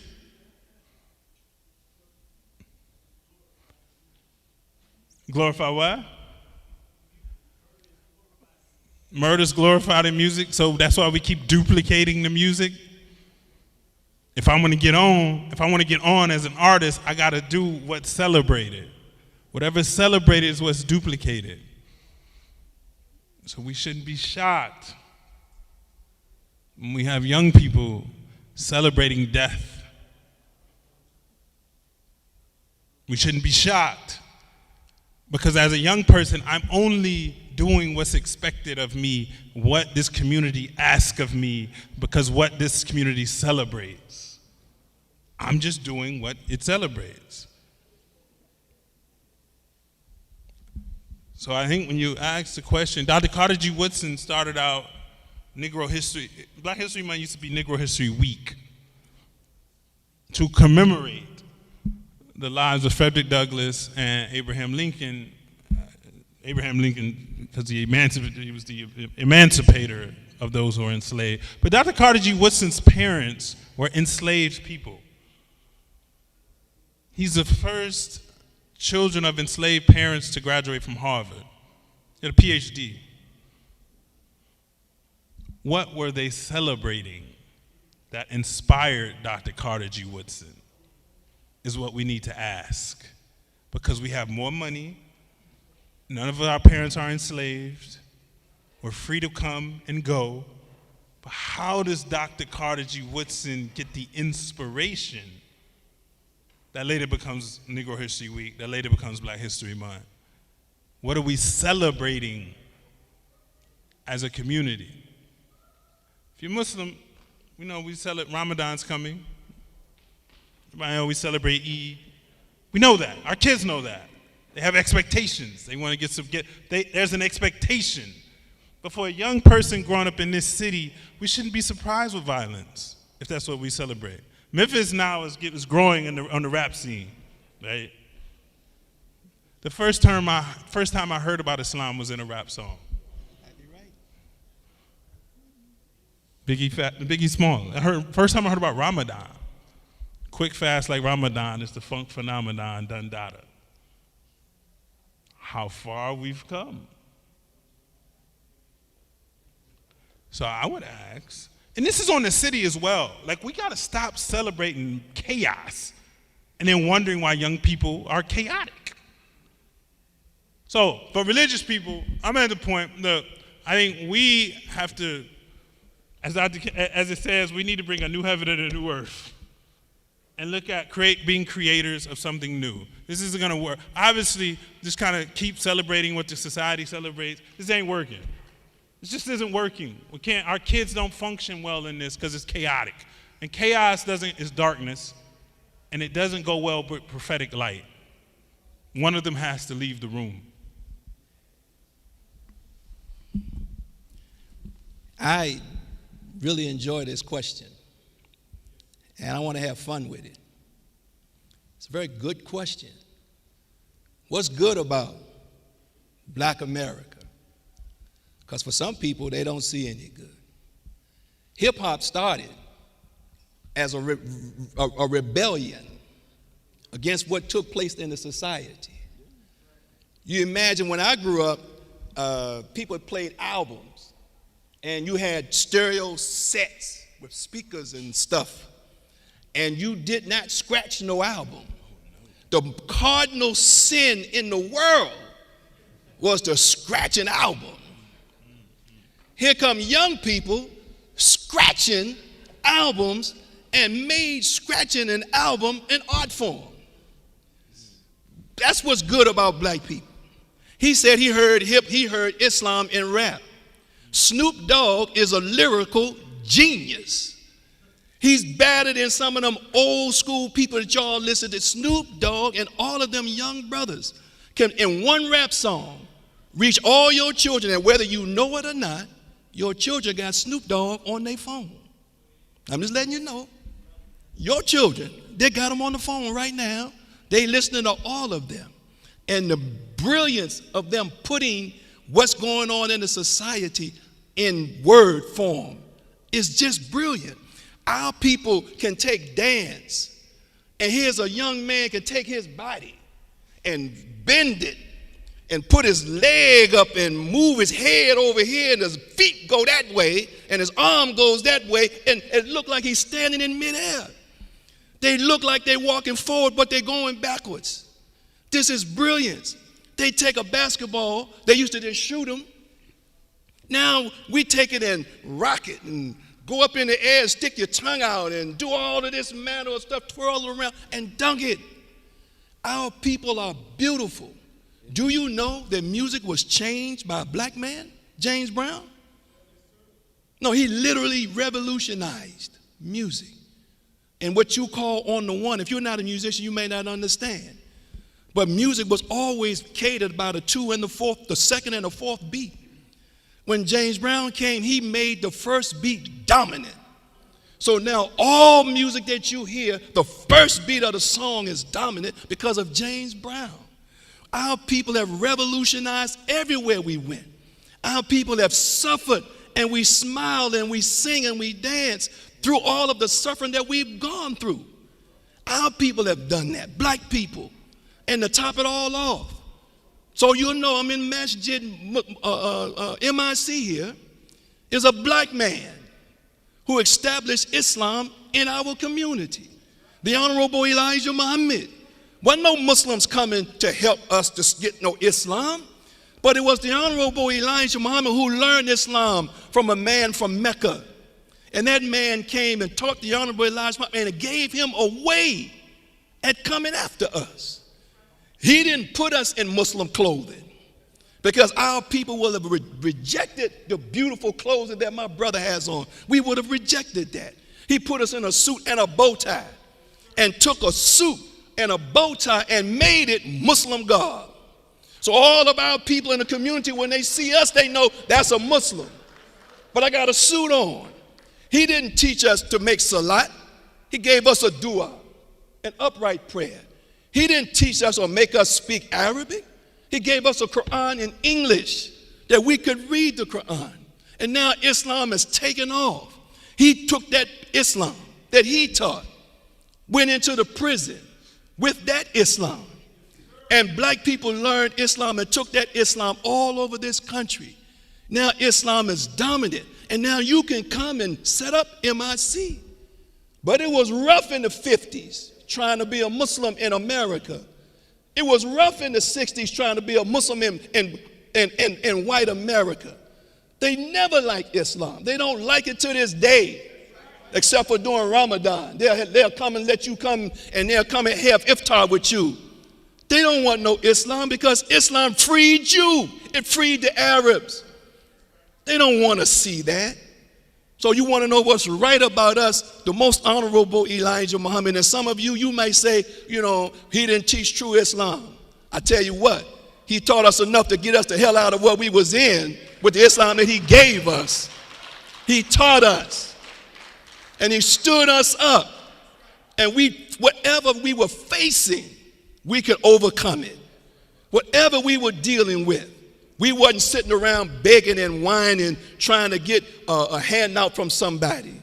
He taught us to do for ourselves. That's why you don't see us marching and picketing. We get up and do for ourselves. We have a small school where we teach our children. We don't have nothing as pretty as this. We love to have something like this. But we got an old building that used to be a shake club. It used to be called the Family Affair. And now it's the real family affair because family is up in there. That's where we are. We can't afford this, but we teach our babies. And if someone doesn't let us in the door, we're not knocking the door down trying to make them let us in. We go and do for ourselves. We're self-respecting. He taught us that. The Honorable Elijah Muhammad started what you call black conscious movement, if you will, if you want to call it that. He started us calling ourselves black. Black. He said black is not national, but black is universal.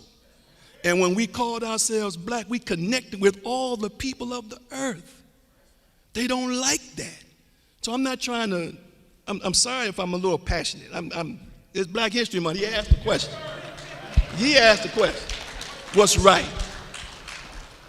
So I hope that we can talk again, and I can tell you more about why the Honorable Elijah Muhammad did it the way he did it, and why it was successful, why he was successful in doing it.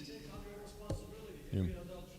Every adult should do that, but then you got to learn how, you see, and then you don't make excuses. But you got to also remember now, what happened to you? If I don't know what happened to me, I don't know how to combat that. If I'm in a boxing ring and I keep getting hit and I don't learn that my left hand is too low, I'm just going to keep getting hit, right? So I'm going to have to learn how to hold my left hand up, put my chin down. If not, I'm going to keep getting hit. And that's what we were taught. That's how we are taught. And that way is successful. It's productive. You understand what I'm trying to say? I'm not trying to throw off on anybody. I'm telling you what the Honorable Elijah Muhammad gave us works. And you should ask questions about it. Thank you.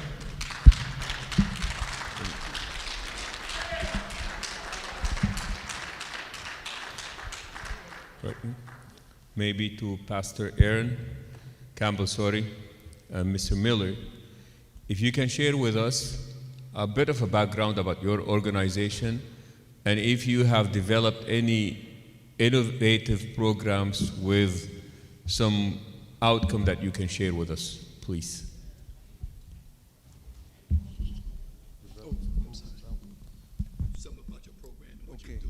Well, one of the programs that we have is back in 2000, we opened up into the community for our young men and young girls.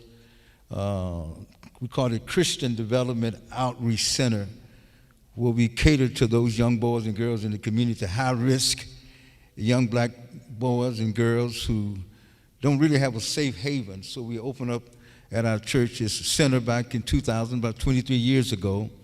And we've had thousands of young men and young girls come through that center where we have poured into them.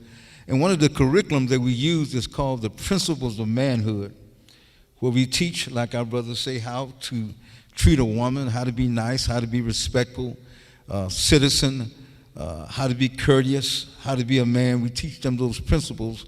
Number one, to be honor their God. And so that curriculum has been taught in our center. And again, the center has seen many boys and girls come through there, high school boys and young girls, middle school boys and girls who have come through there. And we teach them this curriculum. We teach them not only just to play basketball. Basketball is just a bait, so to speak, to get them on the inside. And when we get them on the inside, we set them down, we talk to them, we pour into them, and we believe that we've made a big difference in the crime rate in that particular community. And we believe that that's one of the things that God has used us as an instrument to help those that are in the community to change their lifestyle and to change their direction. Because most of these young men, a lot of them, should I say, over 70 or 80% of these young men who come into our center don't even know their fathers. They don't even know who their fathers are. I remember talking to one of the young men as I was riding him in my car, and asked him, was he angry? And he told me the reason he was angry because his father wasn't in his life. And we see that he was yearning for that. He was yearning for someone that he could look up to, someone that could provide for him some type of solutions for his situation. So we believe that the center has been instrumental in helping those young men come in. We used to go in, I used to go in and just sit down. Sometimes the boys would be waiting for their time to come up to play basketball. We would go around, talk to them, put our arms around them, and just begin to communicate with them. What's going on with you? What are some of the things that's going on in your life? Tell me something about your father. But I don't know anything about my father.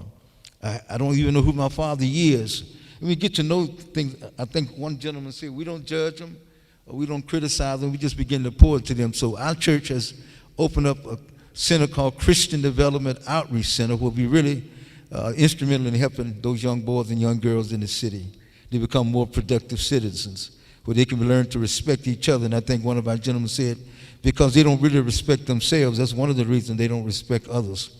So we teach them self-respect and self-discipline. And I believe that's been a great, instrument that we've used in our community to help these young boys and young girls.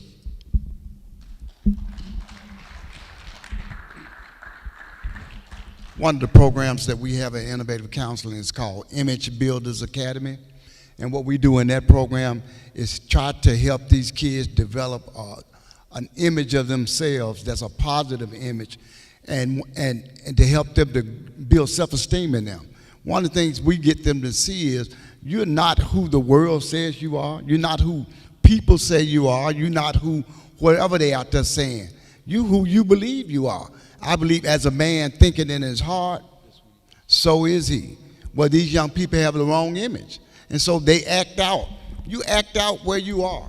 And so if we can help them increase their self-esteem about who they are, believe in who they are. I tell young ladies, you were talking about young ladies that keep going into those abusive relationships. You know why? Because they believe that's who they are, and that's what they deserve. And until you teach a person that they deserve better, that they're better than what they're receiving, they'll keep going back to that. And so we, like I said, we don't judge that. We get them to see what they're doing, how detrimental it is to them, and try to get them to do something different, see something different, and be something different. But at the end of the day, it's how we show them the love that they need. Like he said, a lot of the young men have no relationship with their fathers, and they're very angry. We have to help them work through that.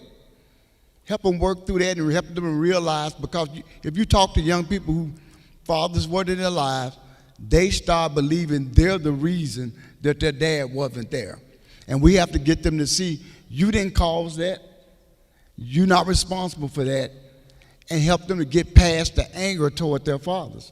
Because if you keep holding on to it, it's coming out some kind of way. And we're seeing it in the school system, we're seeing it in the streets, we're seeing it with these carjackings and putting guns on people, taking cars. All that stuff is a direct result of the trauma they've experienced in their past. So when we help them deal with the trauma, then we can help them be better citizens in our society. Excellent.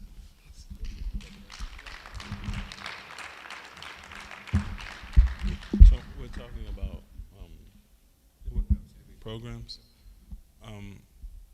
So one, like to camel back off of what he was saying, we do here at MIC on Friday nights. We do a class on manhood. It's based on it's a book called Futawa. It's based on what is a young man's role in society, and what does he need to grow, to become a man, to make the transition. One of I think one of our society's biggest ailments is transitioning young men from boyhood to manhood. Every traditional culture has a rite of passage. We don't have one, and we suffer. I'm from Detroit. The rite of passage for many young men was going to jail. When he came out, he was a man. That's not healthy. It's not prophetic. It's not healthy. And it's detrimental to our community. It's detrimental to every community. So that's one. At Midtown, we were just discussing how we have a garden, we have a food pantry as well. We have an orchard, we have a playground we built for kids in the neighborhood so that they can stop running in the street. We literally had people getting hit when we moved down. People getting hit in cars, and kids would play in the street. And so we moved to the neighborhood, and it's a historically black neighborhood. Midtown's in the neighborhood where there was the neighborhood that African Americans could live at pre-integration. It was the black neighborhood. And this is what I mean about physical community. There was a genius in the neighborhood. You have teachers there, you have doctors there, you have lawyers in the neighborhood. You have street sweepers who live in the same neighborhood. This is what I mean, like, as a religious community, we need to think physical community. I don't care if you're a doctor, you can live next to the brother who's a teacher, you can live next to the person, the family who's a homemaker. If we don't have collective genius in the same neighborhoods, we lose something. It's all spread out. So at Midtown, we've pushed that. We want to have a physical community where people live with each other and we see each other on a daily basis and we can care for each other and we feed people, much like the Prophet ﷺ, when he went to Medina, he said, feed people, spread peace, feed people, and stay up in the middle of the night praying while others are sleeping. So we have a masjid, we have a food pantry, so we can feed people and we can pray in the middle of the night, and hopefully we're spreading peace. I'll say it here. Our next endeavor is a coffee shop. And the name of the coffee shop is called Arkham House Coffee Shop, after Dar Arkham. Dar Arkham was the house that the Muslims went to in Mecca as a place of refuge. And we want people to have a place of refuge. We don't have third places that are places of refuge anymore. And the nation has a long history of restaurants. One of the most famous pictures of Muhammad Ali and Malcolm X is a Salam restaurant. We need third places where people can go and they can just be, that are morally safe places, that are run by religious people who care about people. And the theme, as I go, if anybody's seen the show Cheers, the theme of Arkham House Coffee Shop is, you want to go where everybody knows your name, and they're always glad you came. You want to be where you can be, and troubles are all the same. You want to go where everybody knows your name.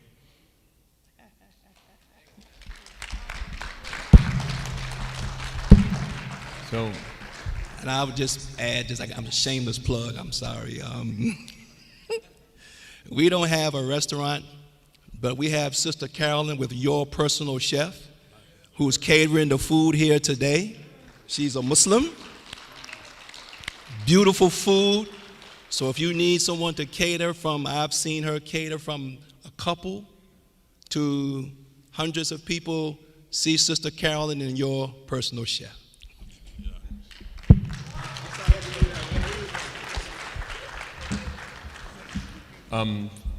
Turn that off, please. So finally, just a quick reminder. This being a faith-based panel, within religious communities there is a misconception that a person who's close to God should not have any mental health problems.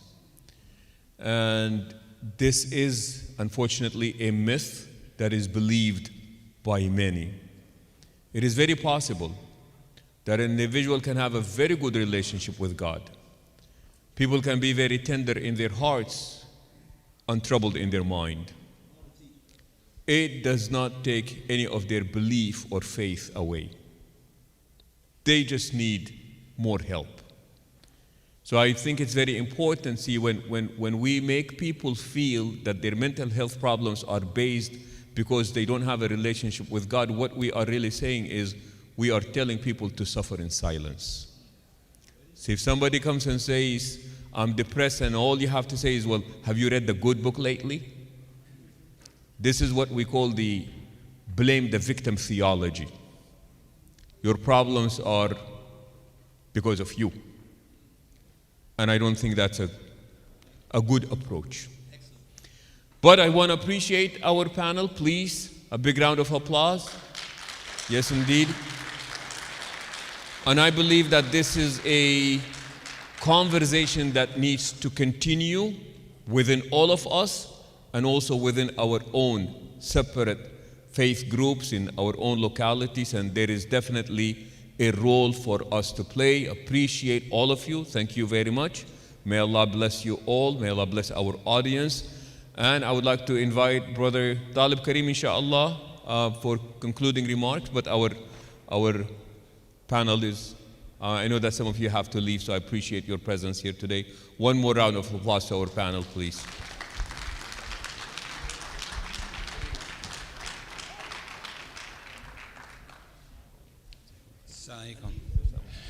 Assalamu alaikum. We're getting ready to move to the next panel. But before doing so, I want to ask the tech people, can you put up on the screen, the tech people, the email address, STEM4US. I'm going to, for you, Brother Laith, I'm going to go to this screen. I want to have you put this on the screen, Brother Laith. All right? The reason I want you to do this, and I'm sending it to you right now, is because what was mentioned earlier was that back in the time of the Honorable Elijah Muhammad, they said that you had to do for self. And so we need $1.5 million in order to help our young people to actually go from prison into jobs, either construction or IT networking. And if we have this investment, we can actually transform the lives of hundreds of young people every year. But we've been working to try to get the government to do this program. But perhaps what we need to do is to come to the government and say, we have our own money. Let's open up the jails and bring this program inside. So that's the reason why we want you to go to STEM4US and actually make the investment. So before the brothers leave, I want to ask, who's willing? We have $1.5 million that we need. Is there somebody here who has access to perhaps $100,000? Does anybody have access to $100,000? I know we have at least a couple of people I see who has access and willingness to, you got to have access and willingness to $100,000. Anybody here has access to $100,000? Anybody? Willing and willingness to invest it. Access and willingness, that's what we need. Okay. How about $50,000? I see a lot of $50,000 people around here. I see a lot of $50,000 people around here right now. In fact, I see nothing but $50,000 and $100,000 people right here. We got Brother Omar Baruti, one of the soldiers of my father, Dr. Talib Kareem Muhammad, rahmatullah alayhi. How many $50,000 people willing to put up $50,000 to invest in this project? Any 50,000? 50,000. Okay. I know we see some 50. Most of the women have $50,000 in gold alone. They got $50,000 in gold. All right. I'm gonna give you another. How about 10,000? Anybody who got $10,000 to invest, or at least the willingness to maybe make a ongoing investment of $1,000 a month in order to get to 10,000. I'm sure we got one of our real estate developers willing to do $1,000 a month. I'm sure we got at least one person willing to do $1,000 a month in this room, okay? All right, the room is getting thinned out. I am going to come back to this conversation. But before we do so, they did. And the brother just reminded me, they raised it. Who gave in the last wave of fundraising earlier today? Nobody's hand. One person hand, two people's hands. So the rest of you all didn't give. So this is your opportunity. I'm asking of you all to either make a commitment. Who can do $500 a month? $500 a month, that's, again, a little around $6,000. Anybody? Okay. So then the rest of you all, I'm sure I can sign you up for $100 a month in Kalas. All right? That's over. It's done. So inshallah, we're going to start the next panel. And this is really the most important panel. This is the business leaders panel. So we have a number of business leaders. We're going to ask you to come to the front. Is Janine Gordon here? Janine Gordon, who's going to be doing our moderation for that panel. We know we have Brother Nash Hassan, one of our real estate developers. We have Brother Nash Hassan, real estate developer. We also have Brother Samir Masood, and we have Samir's father. Let me see, we have Brother Samir's father. We have Hayal Mansour, not to be mistaken with Masood. Brother Samir Mansour and Brother Hayal Mansour. Can you come to the front? Brother Hayal, Sheikh Hayal, and also Sheikh Samir, and Brother Nash. Can we have you all come to the table? And as you all know, this is being streamed. So even though there's not a lot of people in, we're going to actually be streaming this. So that's why we want the people to participate. And we have a brother here who's getting people's phone numbers and addresses so we can do our follow-up with you all, okay? So please, when he comes around, don't be hesitant to sign your phone number and your name and your phone number and your email address so we can do a follow-up email to you. So we have Brother Shaw, Brother Nash is coming.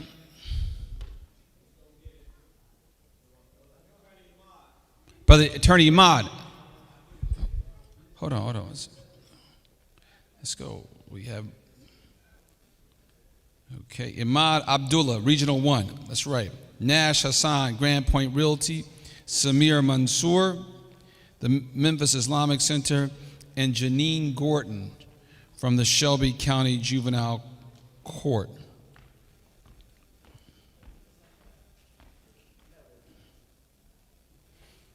All right. So I think that Sister is going to be here shortly, but until she comes, I'll stand in for her, all right? So can we come a little closer to us, because I think that the camera, in fact, I'll just stand, and can you guys move in, though, to closer to the, yeah, that will help the camera display. And maybe we can get Sister Malia to tell all those beautiful sisters and brothers in the back to come on back into the room so we can. In fact, can we ask everybody to maybe, as a way of just stretching your body, can everybody stand up?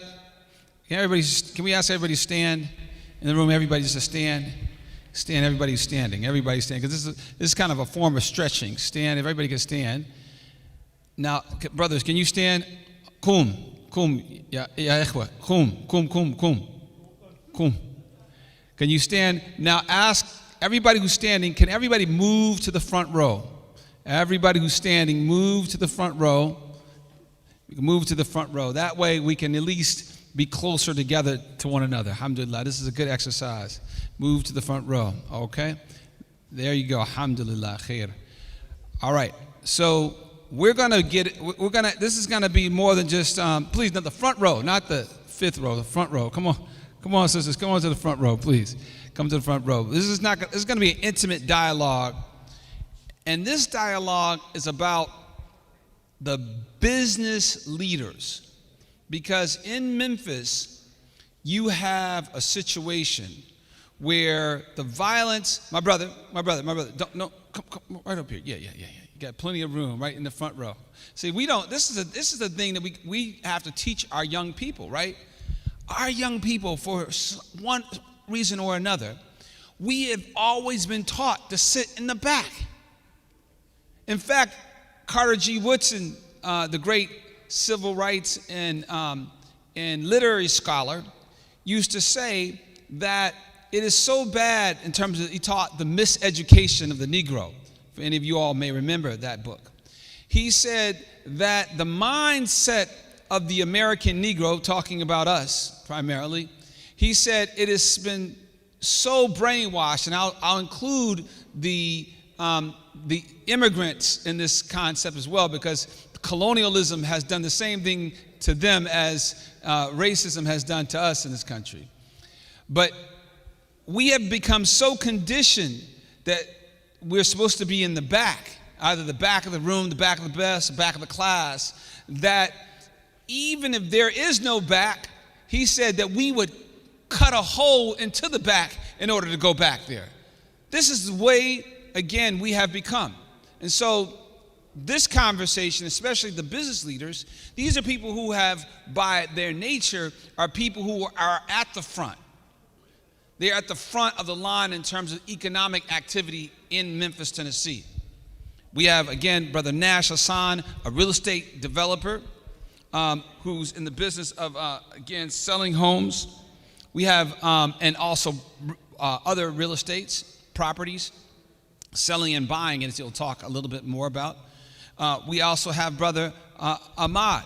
Brother Ahmad, mashallah, tabarakallah. I was looking up your background, Brother Ahmad Abdullah. He was voted or selected one of the Memphis's top 40 executives under 40 years old. Recently, I don't know, you're still under 40, brother, but that was at least 2019. You're under 40, and he was the top 40 Memphis executives under 40. That's a serious attribute. And now he serves as the chief legal officer of one of the largest regional health centers here in the Mid-South region. So that's an outstanding kind of resume point. Absolutely. Absolutely. Let's give it up for our brother. And then we have Brother Hayal Mansour. Now, who is Brother Mansour? Well, let me just first of all, do you all like the space that you're in right now? Like the nice gold, little ornamental kind of, what you would call that? Was called some type of, I guess it would be some type of concrete or other, types of materials that were put to create that type of light fixture. Very beautiful, right?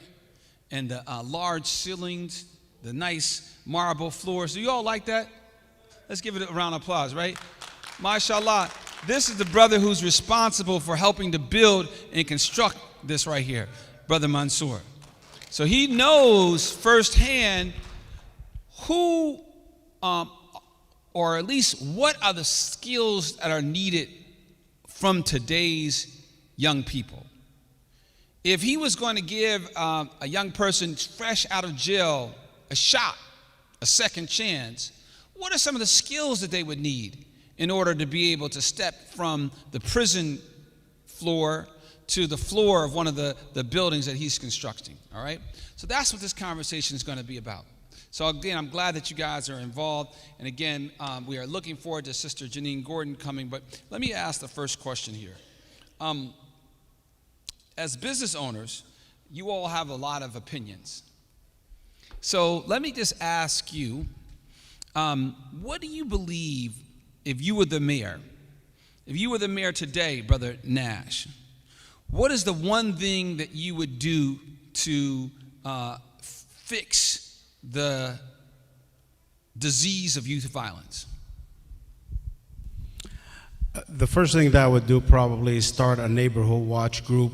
Some of the, and also community policing, get the youth education, get all those involved. And neighborhood watch communities have seen less crime statistically. Also, the Muslim community has an obligation, and I believe can contribute to lessening crime. So I would engage the Muslim community in the issue. Now, also creating jobs. If you want to have a community that's going to be thriving and you want to deter crime, you get policing, you invest in community interventions programs, and you also go into schools and find out what's the reason that we have all this crime. I think that's the biggest obstacle for Memphis. The other issues are more, like every city, bureaucrats, bureaucracy, red tape, lessen those, try to attract more investors into the city to create more jobs, and jobs that's going to pay well for our community or neighbors. Basically, that's what I would do if I was mayor. I would restructure the way business has been handled in Memphis. I think that now that we have a new mayor, Paul Young, and I think he's coming in with a new vision, and I think he's just concentrate on taking down the criminals, fight crime, and that way we can attract more investors to the city. Okay, all right. Let me give you the same question, brother Attorney Imad Abdullah. If you, let's say you're the mayor, what would you do right now in your first 100 days to address this problem of youth violence? Well, brother, I think one of the things that hasn't been discussed, I do support the mayor's thought about having, as he calls it, a pandemic level response to crime. I would just ask that one of the things the mayor does is use some of your actuaries and some of your finance people to take a look at the economics of crime, because crime is economical.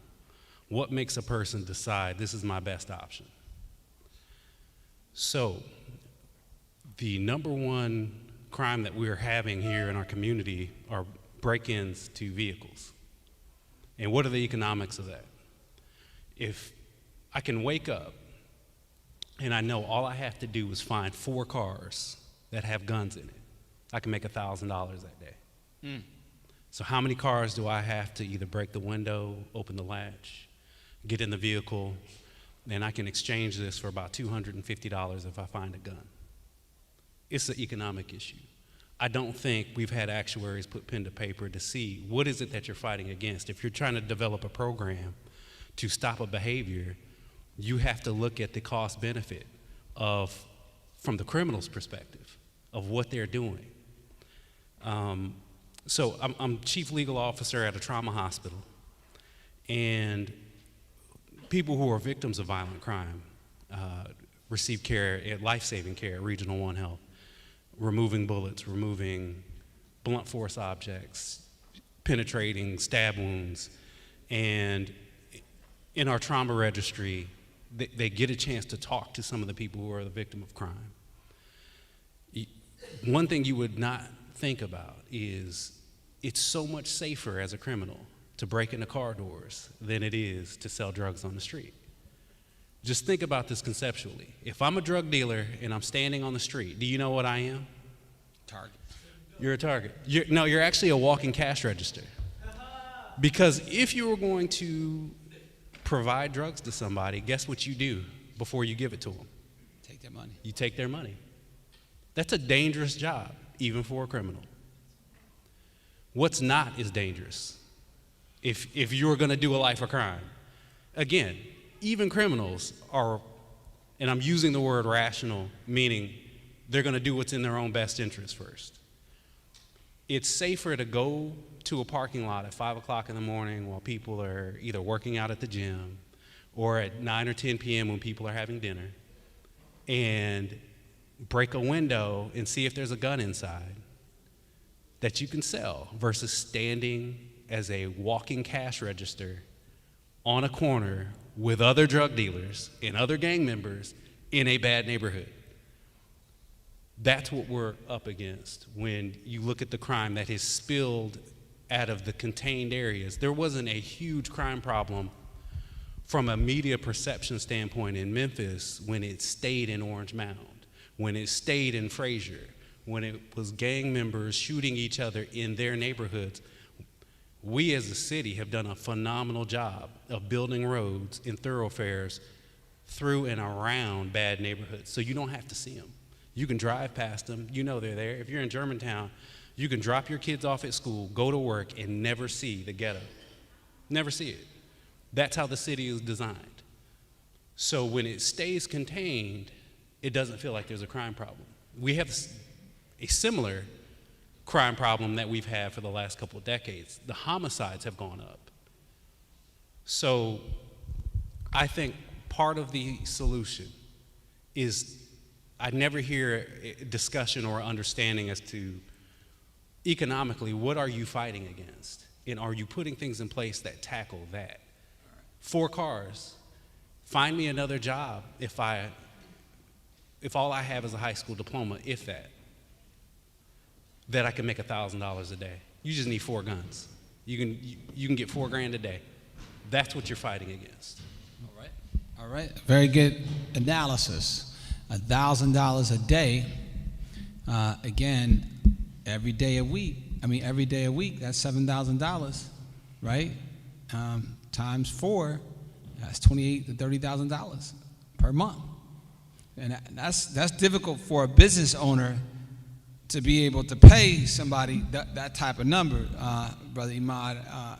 I'm sure that the doctors there at the medical center, they make that type of money, but I'm sure very few, people who only have a GED or not even a GED in your medical center make that money. So that's a difficult comparison. That's a good question, though. Good question. So, Brother Mansour, tell me, if you were the mayor himself right now, we elected you mayor, Brother Hayal Mansour, mayor of Memphis, what would you do in your first 100 days to solve the crime? Assalamu alaikum. Bismillah ar-Rahman ar-Rahim. It's a very vital, crucial question for an immigrant who came to the United States as a student, finished his bachelor and his master's degree in the United States. And I'll shed a little background to help in answering that question. By education, I'm not a business person. I have a Master of Science in Biomedical Engineering, orthopedic research. But life turns us, when we are educated, in a lot of turns, and when we are prepared as educated people, we could ride any wave to adjust and live an honorable life. So education, education, education. That is the most crucial component that is lacking in the unprivileged, deprived areas. And how could we promote that as a government, local government, state government, and federal government? The burden comes on the local government to take advantage with all of these programs and grants that's taking place from the federal and lower levels. The second arm comes on responsibility of us as communities. Top 40 executives. He has to be rooted to Orange Mount and Binghamton and White Haven. We have to return to our communities to build them in education. And we have to create that sentiment that the very basic thing that we could weaponize ourselves to succeed is education. Why the state of Tennessee is building on a new oil, that how many people of unprivileged gonna be taking advantage of that program? Not too many. So by the end of the day, we as community and as leaders and as educated executives have to reroute our rural connections to these areas, and there should not be any difference between the fine lines of sadly to say, existed racial America of Yates, drop down to this area, drop down. So the lack of education and knowledge it will not give you the weaponization to move forward to grow to the next level. The second thing is we as community have to influence Hayel as a mayor that the resources that comes through the city to develop these unprivileged, deprived areas has to be in the hands of honest people, not disadvantageous people who take advantage of these programs. And I witnessed some of the house developments, some grants, some people got into stacks that they use the abused. And an example, and I leave it there, the big building in front of the Stack Museum. How much money it cost, where it went, and how it's been used. And we talk about taking care of our unprivileged people and why they become criminals. If that project succeeds as it was planned, it has a big grocery store, size of Kroger or Aldi's, will have about 50, 60 people employed there, would have the offices there rented, would have the restaurant, and from within, that's how we build communities. Not for Wells Fargo to sell 14 million for a 4 million investor in California, and we say we're trying to help our communities. So this is part of the biggest problem. And as a Palestinian American, I grew in Palestine under an occupation. The parallels between the civil rights movement and the privileged and unprivileged is 100% in line, except somebody is taking the land. I lived under the same oppression, but guess what? My dad, my uncle, my mother, who are fourth grade or first grade, education, education, education. They could destroy the house, but they're not going to take it from your mind. So that's what we need to focus on. All right, all right, all right. Good conversation, and we're going to get some of you guys involved in this conversation since we are such an intimate audience. I see these sisters migrated back to the back. We might have to have them come up and give their questions first. And so I am going to open it up after the first or second round of questions. And did everybody who did not sign the form, first of all, can you raise your hand? If you did not sign the form, please put your hand up. We got a couple people who did not put their names on the form. Please go get that, brother. So my next question before we open it up to the floor is this. One, do you all have jobs in your companies right now that you're looking to hire people for? And if so, what are those jobs? And how can we get the word out about them so we can help you? One. And two, something more, what are you all as business owners willing to do to invest in the pipeline by perhaps sponsoring after-school programs or even mentoring for parents or programs that are actually in the jails, because those are the top three things that we got out of it, or for programs that are in the masajid to actually help keep our young people safe. So there's a two-part. One, can we help you all to fill some jobs? And two, what might you be willing to invest in order to be able to solve some of these problems? We'll start from the middle and then kind of go to the end. Maybe we start from the brother Ahmad and then go to the brother Nash and back to our brother Mansour.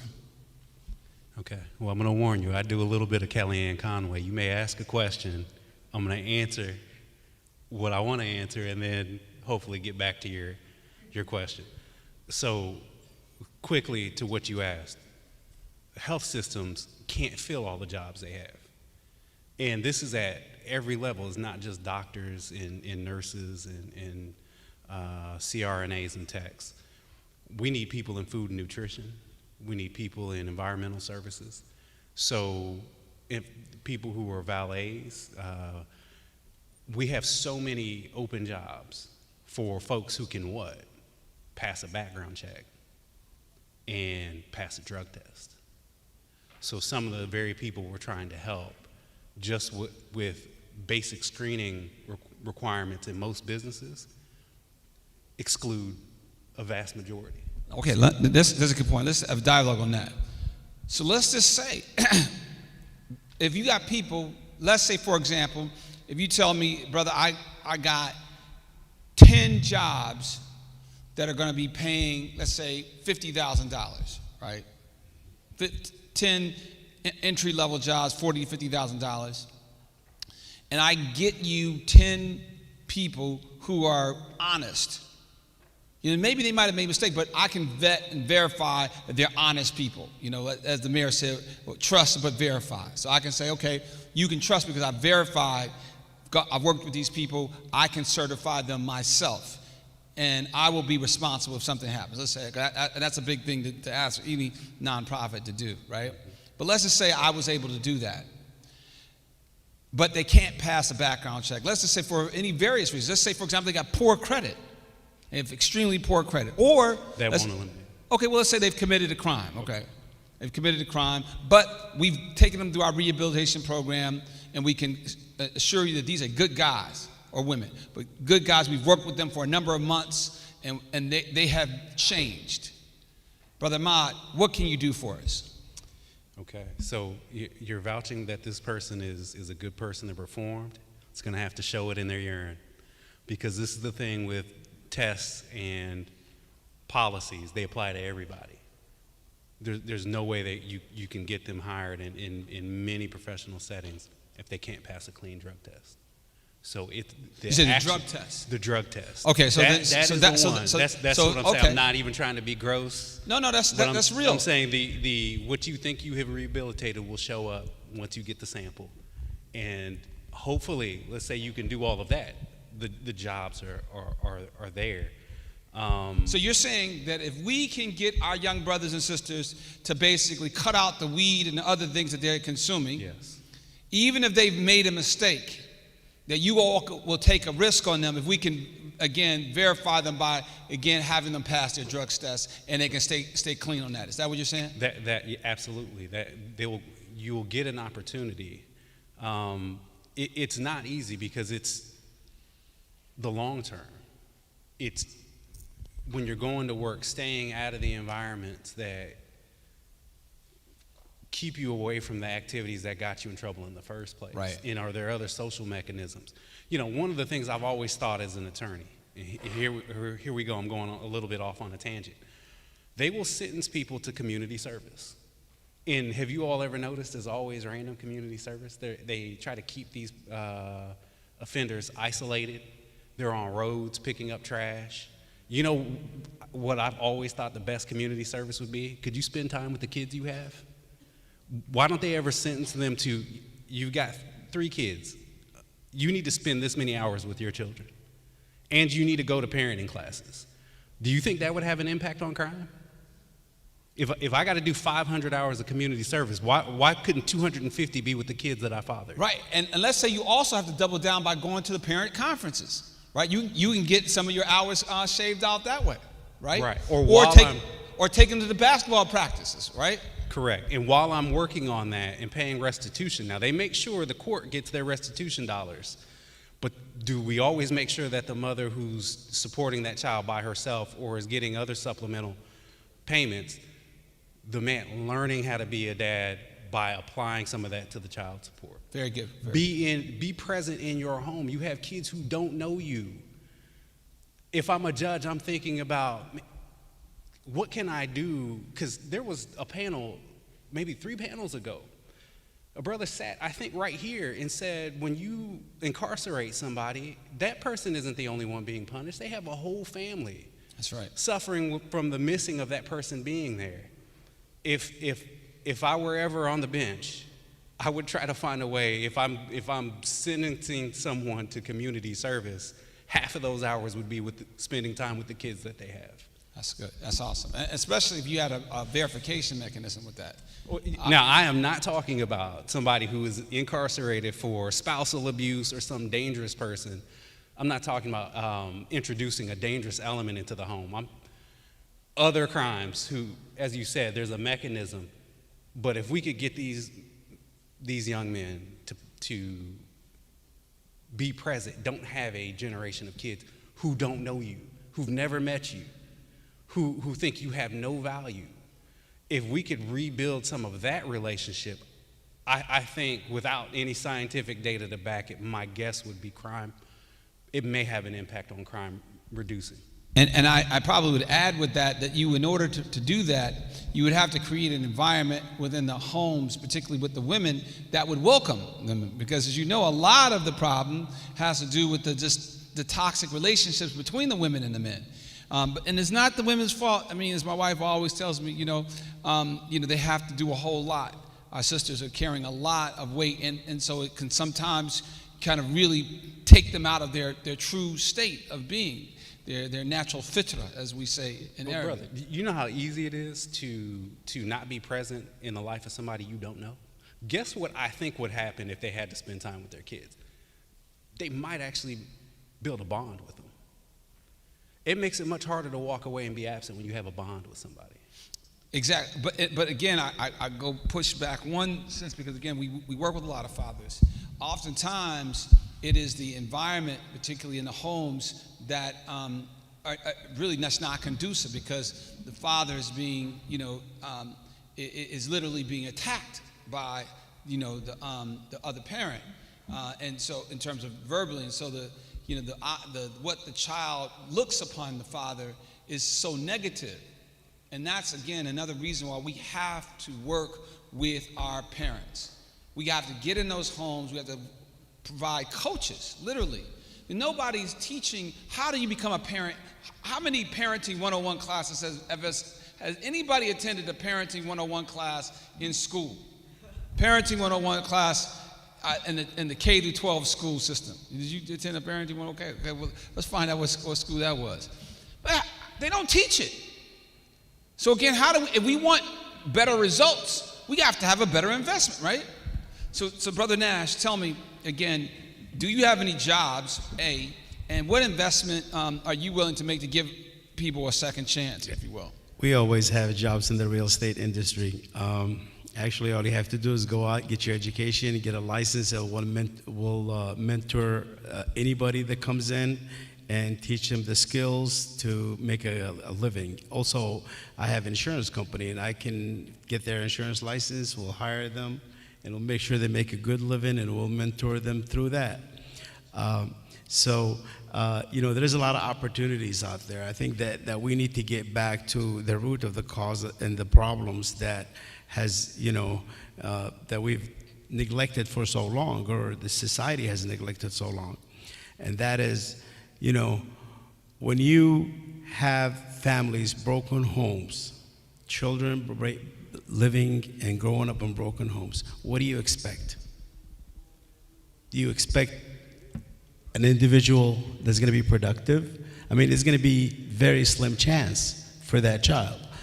And the reason being is because, they have no religion, they have no parents, they don't have any safeguards to keep them from going astray. And that's why Islam is really, honestly, a solution, and it's the solution for the one-on-one parenting class. We don't have to have a one-on-one parenting class because we know what our obligations are toward our children. Now, I mean, I'm not going to say it's 100%, but it's going to be 99.9, and I'm not exaggerating. So I think the problem with the families, and we started an organization with someone who came and really talked to me into it, sold me on an idea to put a nonprofit organization called Helping Hands. And I liked the idea because it would have gave us an opportunity to go and bring in all these kids after school, and then we would invite attorneys, we would invite firefighters, police officers to come to speak to them, and business owners and business people, entrepreneurs, who can come in there and speak to them and inspire these children to have a better vision for life, to aspire to be something better than what they're seeing at their own home. And that person was just after the money, you know. And I invested heavily. I gave him a space in one of my buildings and said, here you go, and I'm gonna support you, pay all the expenses, no rents, and you know, and I'll use that money toward, you know, of course I was gonna tax deduct the losses, but I said, well, I'm investing in something positive for my community, for the community that I live in. I believe that's where it starts. I think it starts from the home. And then after that, it's school. And after that, it's your peers. And after that, it's the community in general. And I think all these steps have to be followed, and the children have to be followed from one space, from the first day, from where's the home? Like the brother here mentioned, you know, these broken homes happen for a reason. You know, and I can tell you, I seen stuff, you know, during my work in real estate and investing in real estate. I went on properties the people were living in. These people had buckets on the floor with water dripping from the ceiling, and they're paying rent. While we have thousands of homes in Shelby County that's at the land bank that's given to slumlords to release to families like that. Instead of giving them home ownership to some of these families, instead of getting $5,000 from the land bank, why don't you give the home to a family and say, hey, look, you know, this is a home for you, this is for your family, and you can give them an estimated amount to do the repairs, the minor repairs, and they can live rent-free. You elevate them. You elevate the people. We need people to stop being dependent. We need them to be independent. For what you're living as opposed to just thinking it's somebody else's piece of property and you don't have any real investment in it. Real investment in it. You're just living there day by day. Right. And you pay the first month, the second month, third month, then you fall behind, then you're kicked out, then the kids are moved to a different school system. I mean, it's trauma. Trauma from day one. And I'm going to tell you right now, the city, the government is not doing enough by just handing out money to people without holding them accountable. Holding them accountable. I am paying your rent. I am putting food on your table. I need to supervise that this is being well spent. And that money is not going to drugs. Right. I mean, there's many stories, I mean, horror stories that I've seen. So we want to go to Brother Mansour, but before we go to him, I want to ask, as we ask, are there any, I want to see some other ideas that you might have for business owners. If you were, again, somebody in the government, let's say, what question would you have for these businesses? Or if you have an interest in owning your own business, how many people here would like to own their own business? How many entrepreneurs, possible entrepreneurs here, have a couple hands that are in there? And maybe you might be looking for investors. Why don't you come to the floor? I'm going to ask Brother Mansour to give his idea. But let's see some, who's going to speak next? We got one brother here. Who else? Come on up here, the guys who raise your hand. Come on up here. Let's get one brother right here. Okay, good. We'll bring the mic to you. Brother Mansour, the question is do you have jobs right now? And two, what are you willing to, come here so we can get the camera can get on you. Two, what type of investment are you willing to make sure that people who want to work with you have a chance to do so? Definitely, opportunities, we all know it's there. With the issue at hand that we're discussing, which is mainly regarding the crimes and criminal system and how they relate to this outside world of the jobs. I'm going to ask Roderick a question. Would we be discussing crime in Memphis if the system is working? So by the end of the day, we the solution. Because if that system is working, we will not worry about crimes. Crimes would not exist. But apparently, we have a very biased failure system that enhance the problem at hand, not only in Memphis, nationwide. By nature, when we born and get to be growing up in our own families. How much intact the family is, how much productive the children are, and how much they are moving on the right path. What is the biggest problem in the deprived communities right now? It's not the lack of the jobs. It is the non-intact family. Who is the reason behind dissecting and getting the family apart? 1960, 1970, when I came in 1980, black families were just as close to where I came from when they get together and in their families and share food and all of that. What's happening between 1980 and 2003? Why we are shifting slowly but surely in being apart? Who is ripping us apart? So, to answer your question, we as communities of faith, Muslims, Christians, Jews, social people who have social services, align with businesses, have to come together and come with coherent plans where we influence our cities, where we influence our states in the best we can to inch our way to solutions. And next door, we are finishing a construction. I could tell you right now there is a crew of plumbers, finisher, tile, electricians. And they are needed, and it takes probably 6 months to 12 months to learn the trade. But are we equipped to take care of that mistreated jail person when he get out through our system and through our efforts to get him stand alone on his feet? So the burden is becoming more and more on us. And I would say, not being biased as a Muslim, the solution is Islam.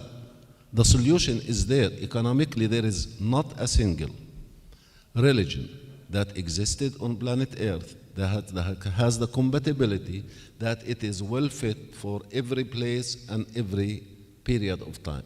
There is not a single book tackle your way of life from your birth to respecting others, to neighbors, even to the relation of your wife in your bedroom.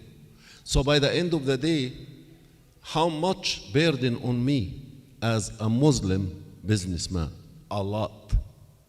A lot. And we have to invest in our times. We have to invest in these communities. And we have to demonstrate the picture, not waiting for the system for prototypes, what I've seen in other cities. You go to Charlotte, North Carolina, and say, wow, look, all of these nice houses, and they clean all the projects. Really? You clean all the projects, what did you do to these people, these misprivileged people? Kick them out to go to another project. So you could have a mansion of $3 million and somebody can build next to you $3 million. Are we gonna solve the issue of economy and welfare for our youth to stay away from crime in that? No. The other thing, we could be more influential hand in hand with the business patterns that we should develop genuinely as communities, is the drug issue. And the drug issue, it's another burden on our faith communities because the system is not going to solve it. And there is a sister earlier, she mentioned and something I'm very well aware of. Crack, nobody even mentioned it. Nobody care about it in the system. Let them get crack as much as they want and let them go down the drain. $20 billion to fight opioid. Why? And I'm going to be blunt. I don't have to be racial. Ole Miss is the hub for opioid. Who is there? So we spending the money as a system, and sometimes I would go back to the first question. As a mayor, yes, I'm going to be blunt as it can get without hurting anybody's feeling. I have to revive the unprivileged Black America without any reservations. If it's your right to be somewhere, it's my right to be in the same place. and it's everybody's right to be this gentleman position. And black communities did a lot of service to this country. They don't deserve to be unprivileged. They don't deserve to be second tier, and they don't deserve to be on the back burner. Can we get some more microphones? Because we got some questions in the audience. Can we get a couple microphones? And we got, those are very good points that the brother made. And I'm looking forward to, who did not sign in to this, put your hand up. If you did not sign the form that we had coming in, put your hand up.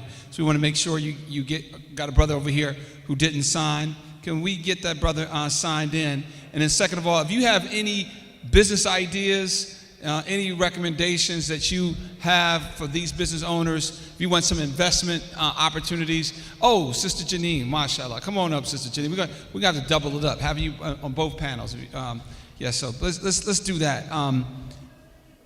Let's go to this brother right here. Yes, sir. Thank you all, and assalamu alaikum, for coming here today. So on the subject of economy, on the subject of investment, you all being in the private sector, as a business owner and as in being in the private sector, one of your main challenges is to avoid risk. The risk upon your investment, as any business owner. Oftentimes in what I've seen in local government, and even in private and public partnerships, the risk is always placed upon the public dollar as far as the investments that go. And because by and large, our private community is avoiding of risk, so it's given unto the public. And there are certain ways that the public sector has to take on that risk. What opportunities do you see between public, private, and non-partner partnerships to place a more equal spread of risk where everyone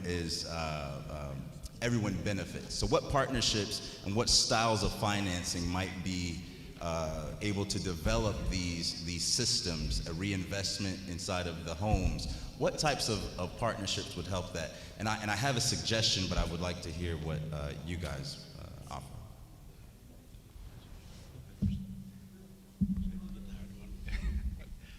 Okay, so what types of partnerships would spread risk between the public and private sector? Well, what I'm saying is, what type of partnerships do you see that will be beneficial financially? Because like our philanthropic budget for the city of Memphis is greater than our actual city budget. So for Memphis, there's more philanthropic dollars coming in than are actually coming from the public. So what do you see as a way for the public, nonprofit organizations, and the private sector to remedy the lack of entrepreneurship and successful businesses in Memphis? Can we double up? We have another brother who has a similar question. Can we have him answer his question before you answer those? Go ahead, brother. Ask your question. Go ahead in front of the camera so the people can. I just don't get something. Okay, well, go ahead. You go ahead, brother. Let me share this information with the group. Assalamu alaikum. I came because I wanted to share information about some of the things that were said today. I have a regular job, but I've been self-employed most of my life. 27 years with an Allstate insurance agent. I've been a landlord for 53 years, and right now I'm 76 years old with 76 more to go.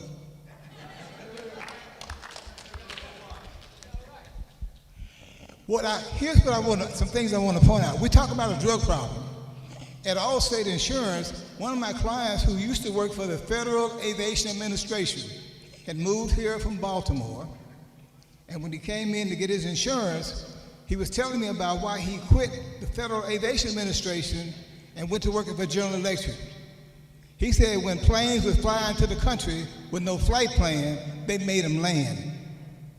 And then they searched the plane, and they found bales of heroin and bales of cocaine. And they would call CIA headquarters and ask them, what should we do? And most of the time, CIA headquarters said, let them fly. And he understand then that the drug trafficking in America is controlled by the government of America, not by the little person at the bottom. It's the government that controls it. The second thing I want to say is that the children, my wife and I were foster parents with 32 foster children, and all the children we took were level 3, which means if you don't take them, they go into jail. The first child we got at 12 years old had 34 felonies, and 5 of them were grand theft auto. I asked him, how do you steal a car and bring it to your mother's house? And what he said was, she was a booster, and said she encouraged me to steal. Right now, at 26 years old, he's in prison. But our children, the father is not in the house, but he was manipulated out of the house by the government. You can get a free apartment, but you can't have no man there. And I remember going to college, they would come to my sister's apartment and look under the bed and in the closet to see if a man was living there. Because if he was living there, then she couldn't stay there anymore. That was the government manipulating the man out of the house. Today, the other thing I want to talk about is music. Gangster rap music. Back in the day, you had soul music, gospel music, country and western music, all kinds of music that would just make you feel good. You even had conscious rap that could wake you up. And then they shifted to gangster rap. I've got a list right now. I've been doing my research. 847 gangster rappers that have been murdered by other gangster rappers. The music is so poisonous, they kill each other. And then it's being promoted by major corporations. What we need to do is ban the music altogether. It's making our children's minds poison to kill each other. We need to ban it. There's a musician right now in Broward County Jail named Melly. The song he wrote was Murder on My Mind. Him and 3 of his cohorts put the music and the words together, and then him and his main cohort killed the other 2 so they wouldn't have to split the money with them. How do you kill your own friend who helped you make money? But the music is making them have that kind of poison. That's right. That's right. It's making it like that. It should be banned from the airwaves. And when I listened to that song the first time, it's on YouTube. The sponsor was Capital One credit card. And once the young man got locked up, they quit advertising it. There's a radio station in Memphis that plays gangster rap music. And the other day I was listening to the song, and the name of it was Throw That Boy Pussy. Throw That Boy Coochie. And it was being advertised Sunrise Pontiac. The music has got to go. They shouldn't let it come to FedEx Forum, no time. They shouldn't let it come to the city of Memphis. Never. So let me go to that and challenge you. So how about the parents, right? That are allowing their children to listen to this filth. That's next. Right? That's and not just the parents, but the uncles, the aunts, the brothers, the sisters. I mean, you might not, let's say you don't listen to it yourself. But how about your cousin, your aunt, your sister? Who you allowing that to go into your children or their children's ears, right? Likewise, going back to the what was said before. Yes. The weed. Let's go to the weed. Yes. It's so, I mean, this weed, especially in Maryland, where they've legalized marijuana, it's so bad, brother. You go into some in the D.C. in the District of Columbia. Nobody's done this research. It's so bad, man. You go into this, you just cross the line of the city. You used to start seeing a whole, like fumes coming out of cars, man. And you tell me that this weed is not having an impact on our children. Yes. That's not the reason why they're actually self-destructive. And you know, that's why I set the program up called Parenting with a Purpose. Why are you having children if you're not going to raise them? The TV can't be the parent. The video game can't be the parent. That ain't the parent. His homies can't be the parent. And then most of the children we got in foster care, on the birth certificate it says father unknown. Right. As if you didn't know you had who you had a baby by. Come on now. And that's the reason why, as we conclude this panel, because we have to go and break and get ready for the next panel, and we actually have a Dan. that has been called. So we'll have maybe someone, the brother, what we call the adhan again for everybody to get ready to make salat.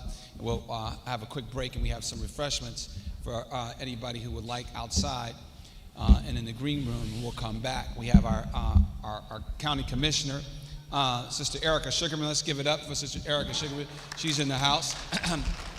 We have one of the news reporters who's here. We look forward to engaging with her. And then looking forward to engaging with some of the rest of our business leaders. But this is just the beginning, brother. This is just the beginning. How many people here are sick and tired of reading another tragedy like we read about our brother Faraz who got killed senselessly? How many people? How many hands? How many hands? Oh, so the rest of y'all, you don't mind reading that type of senselessness. Okay. So if you are serious about this business, we're going to enlist you in this army. We're going to put together a campaign, like a military campaign. As you know, I'm a former Air Force reservist, went to the United States Air Force Academy, and some of my classmates are now generals. So what we are going to do is to put together a campaign and go across this city and work to engage with these parents, because it starts in the home, their children, and the schools, the law enforcement, and then the businesses. We need you as businesses. See, the thing is that businesses, look at the symbiotic relationship. You got people who are nonprofit operators, who are educators, who are parents themselves. And all they need is just some extra capital, right? Brother Ahmad, you said it. Why not, if you have resources, why not invest it in your people?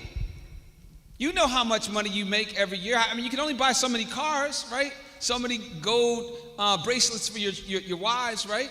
Why not invest it in the people itself? It only costs $1.5 million, again, to change the lives of perhaps 1,000 people through this reentry program. Isn't not this worth it? Right? If you really want a change, you got to make a different investment, right? And we can beg the government, or we can put together the money ourselves. I mean, look at this building that they've built. It's a beautiful building. But the building is not by itself going to save people. You know what I mean? Perhaps the programming within it will, right? The knowledge within it that comes out, right? But this is a house of Allah, and so, the barakah itself is an argument can be made, But indeed, we have to pull together our resources. So this is the reason we're calling upon everybody here in this room to make an investment to this work. So alhamdulillah, we're going to pause here. We're going to ask you all to have some refreshments. Those of us who are going to make salat, we're going to come make salat. We're going to come back. We're going to have this last panel with a mix of business leaders, a mix of government leaders, a mix of philanthropists, and then we're going to conclude. And again, may Allah reward. Again, let's put our hand up together for Brother Nash Hassan, Attorney Imad Abdullah, and Brother Halil Mansour for their outstanding works. Sister Janine Gordon just texted me and said that she ran into a pothole. And again, another thing we got to do is invest in our infrastructure, Commissioner. We ran into a pothole, so she's waiting to get AAA, and she's going to join us prayerfully in your panel as well. All right? Thank you very much. Assalamu alaikum.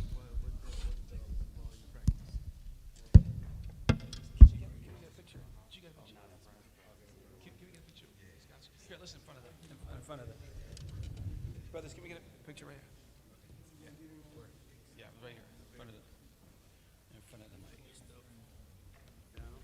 Assalamu alaikum, everyone. Please go ahead, make wudu, and we'll pray Salat al-Asr in 5 minutes. We're going to have our own jama'ah, because we already had 2 jama'ats already. So we're going to have our own jama'ah, and we're going to pray Asr in 5 minutes. Thank you so much.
closed your eyes. You closed them again. Okay, let me see.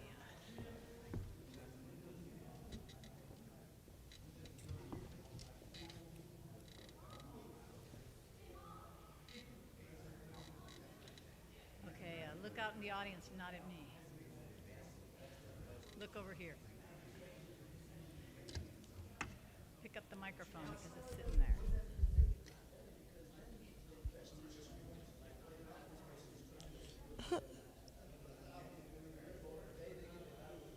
That works for me, thank you.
guys here outside?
Excuse me, everyone. The program will resume in 1 minute. Please make your way back to the banquet hall. The program will resume in 1 minute. Please make your way back to the banquet hall. Thank you.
Is Dr. Zaman here? Dr. Zaman, is he here? Dr. Ibrahim Sultan. Is Dr. Manan here? Dr. Manan, okay, Dr. Manan. Excellent. Dr. Manan is here.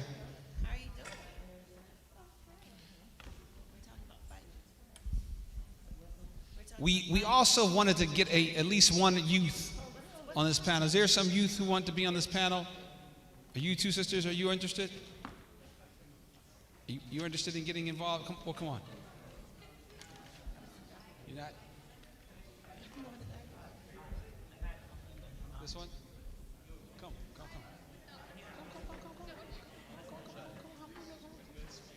Allah. That's her father. All right, alhamdulillah. Come on.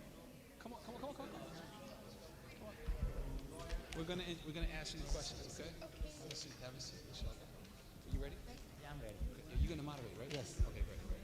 Let me introduce you then, Dr. Zaman.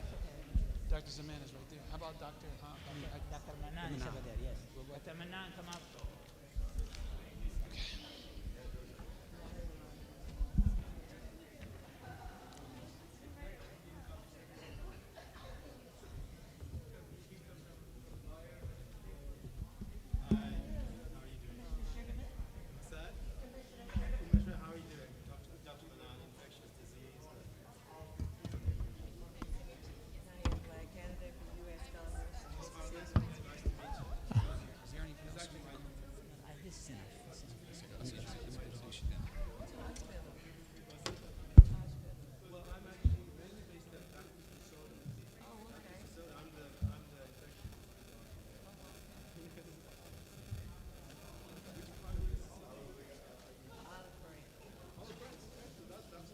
Okay.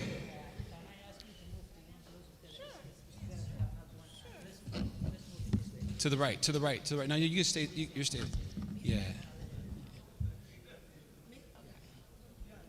Okay, great. Well, we have the last panel. And we're really looking forward to this last panel. And after this panel, we're going to have a party, if you will, in terms of some refreshments out in the green room. So we're looking forward to this. But this panel, so we've been talking a lot about resources all day long. We talked about the fact that we need more resources. The parents need more resources. Some of them are working 2-3 jobs, so they don't have time, literally, they don't have the time to actually manage their children. We have some mothers, many of them, who, again, may get off of work or may not be working, but don't have the emotional support to be able to discipline their children, especially their boys, who are, anybody knows, if you can ever seen, you have a sister who's trying to manage your nephew, it's almost impossible for her to be able to manage that boy, because that boy has a different set of energy than does his mother.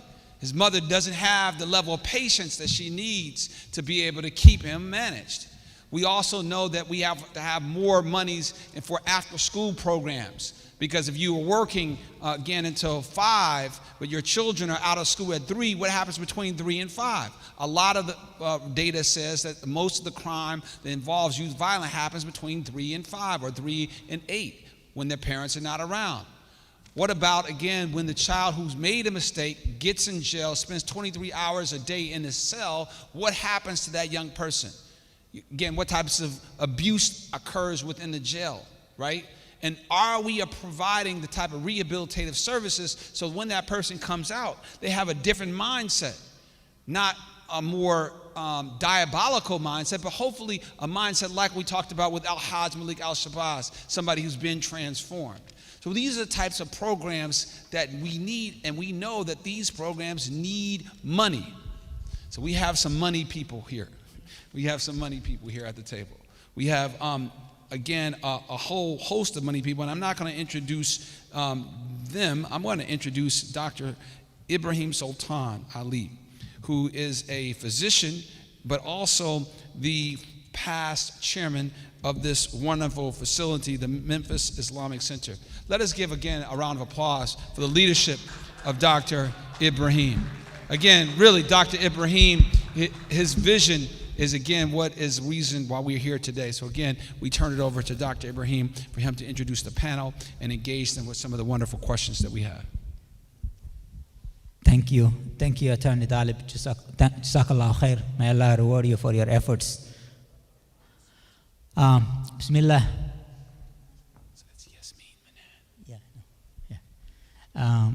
Bismillah ar-Rahman ar-Rahim wa salatu wa salam ala Rasulillah. Allahumma tawfiqna mimma tuhibbu wa tardah. We are to the home stretch. Give yourself a round of applause. You put up with the man. It's been a marathon. We started 9 o'clock this morning and we are still hanging there. So thank you for hanging, and thank you that your determination, your commitment. We appreciated it, and it's really noted. Jazakallah khair. So I am honored to be able to moderate this last panel about the government and philanthropy, and I'm glad to have this team panel. I want to let each and every one of them introduce themselves and take a few minutes, introduce yourself, your organizations, and how your organization or even yourself individually has been involved this issue of crime, solving crime, either directly or indirectly. Thank you. We'll start. First of all, I would like to thank Talib for inviting me here today.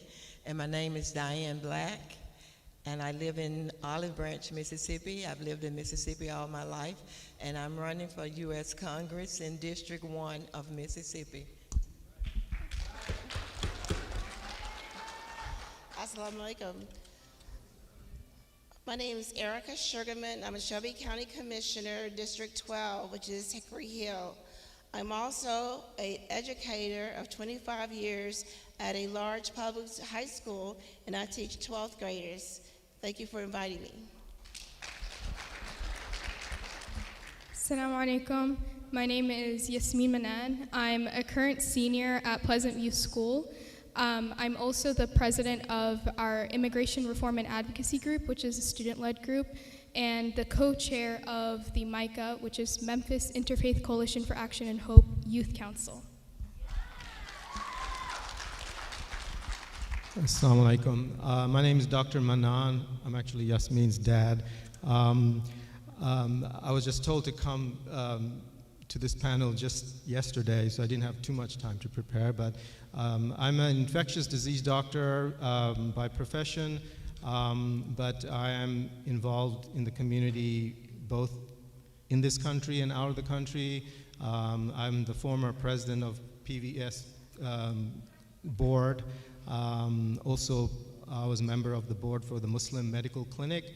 We also have our own family trust back in Bangladesh, where my late father, he set it up back in 2004, and the purpose of this trust is to provide health care, education, and improve quality of life for the poor. We have multiple different projects. I can give you the website for that you can look at and browse through it later on. Thank you. Thank you. So this session or panel is about to be exploring resources through philanthropy, through government agents, organizations, see how we can bring community resources as well as government resources and develop collaborations. So because solving this issue will take all the resources that we need. So I will, Diane Black is running for a US Congress, and we hope that's a successful. And the primary is March 12th, right? Right. March 12th. Remember that the primary is March 12th, and the general election is November.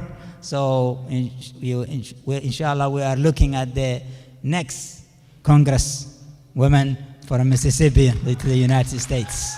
So want to make sure that we come out and we spread the words around, and she has been involved with this and organizing, and in the weekly meetings we had, and she's really been a true partner with this.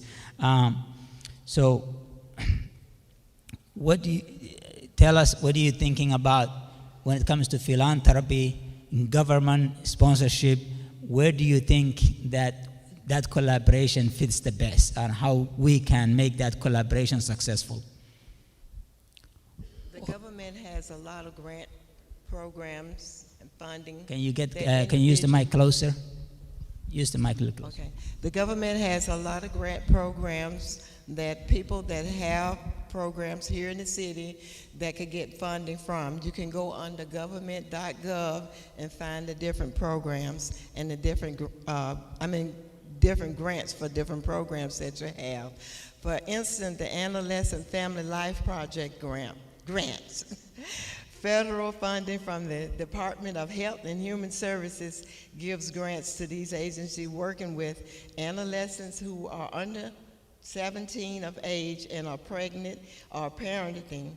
The aid for recipient of this grant is to provide appropriate sex education to assist the youth in making appropriate decisions and to avoid sexually transmitted disease, including HIV and AIDS. Wow. Okay. And there are a number of other grants that you can find on grants.gov. And if elected to the U.S. Congress, I will vote and ensure that these grants have enough funding in them to do the work that they are specified to do. Yes. When you're elected. Thank you so much. Again, my name is Erica Sugarman, Shelby County Commissioner. Also, I just want to mention real quickly, as a commissioner, there are two functions. One is to write policy, the other one is funding. And so as a doctoral candidate at University of Memphis, my specialty on the commission is writing policies. And so last year we passed the clerk, well actually it was January, and that is a civilian law enforcement review committee. We've never had one in Shelby County. So for example, if you're being harassed by a sheriff deputy or mistreated in the jails, there's a recourse. This year, I plan to focus on justice-involved youth policies. For example, our children are not treated as fairly as adults. For example, you would think that the system assumes a child knows his or her rights. They do not. And so as an educator, I teach my students, but we need to teach students in general, or children in general, their rights. For example, when they're questioned by the police officers, it's not recorded. And this is something that we're trying to pass at the state level right now. If it's not passed at the state level, I will make sure it's passed at the local level. The other thing mentioned is funding. Yes, there are grants available, but it is very cumbersome. The grants will come available, I understand, from talking to Congressman March 1st, after they approve the new budgets. And so as a Shelby County Commissioner, I will make the process a lot easier and user-friendly, because so many times individuals come to me and say, I don't know where to go. Where do I go? Where's the money? There's money out there, but you need support and help in finding that money. Also, another thing that we will do at the commission is we're going to start a grant writing division. We've never had one. And we're going to also reach out to the city council and have a joint one. The other thing I want to mention is that across the county, we're having workshops.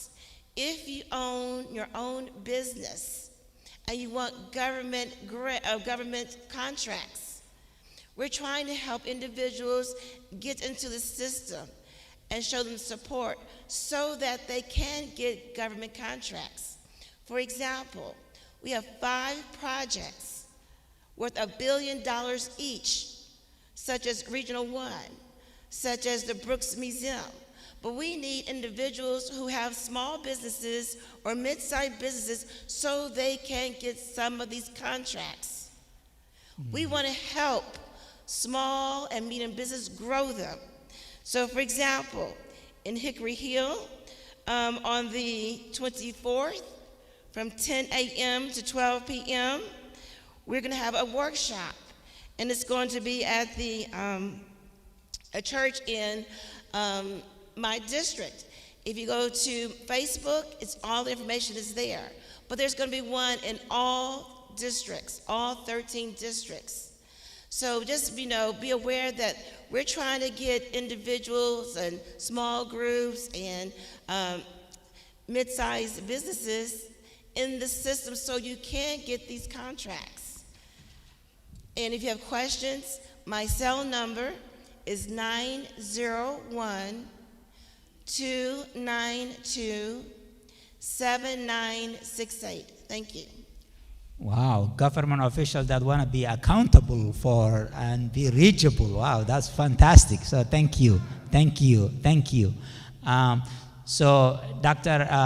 Ghalib Mannan said I gave him like maybe 24-hour notice to participate in the panel. Yasmin did not have any notice at all. We just draft her from the chair. But Yasmin Mannan has been one of our star. She's a senior in our schools, and it is one of the examples, and we want young people to be like that, and taking a responsibility and ownership. She, as you see, she can be heading programs and things like this. So appreciate it. Dr. Mannan has been one of the and one of the reasons I invite him to the discussion is one of the main philanthropists in our community. He's been involved in the Muslim clinic as far back as I can remember. He was involved in Pleasant View School. And actually when Pleasant View School, our school, when he started, it was less than 200 students, I believed, and was almost about to shut down.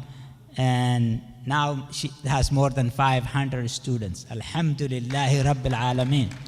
That is, and MashaAllah Rabbil Alameen. So that is to, and through commitment of time and money and resources, he was able to, and the products of that school is people like Yasmin, MashaAllah bin Rahman. So Dr. Manan, talk about what does philanthropy means. Since you've been experienced that, is it only money? Is it what it is? Can you talk about and see what benefit? Why are you keeping giving your time and your money to community projects? Right. Thank you. So philanthropy basically means generosity in all its forms. It's not just giving money. It can be giving your personal time, your talent, but it can also mean also giving your money as well. But the main thing is to help make the life better for other people. That's the fundamental reason why you do it. And philanthropy is actually a mindset, because it's a mindset where you want to help others, not necessarily, and so you don't necessarily have to have wealth in order to practice philanthropy. I mean, someone with a relatively small amount of wealth can be extremely generous with whatever little that they have. And someone with a lot of wealth can be extremely stingy and give absolutely nothing to help others. So it's really a mindset that anybody can practice. And really, what motivates someone to give to be a philanthropist, it's a very personal thing, obviously. Some people give it because they simply want to help others. Some people give it, they want to make a difference in their community. Some people give it for that as well as for religious reasons. They want to please God. So for me, all of those reasons are true. So that's pretty much it, and I think I'll leave it at that. Okay. So I really, the takeaway from philanthropy is you don't have an excuse to say, I don't have money, I cannot give it. If you don't have time, you might have, if you don't have money, you might have time. If you don't have neither one of those, you might have a talent.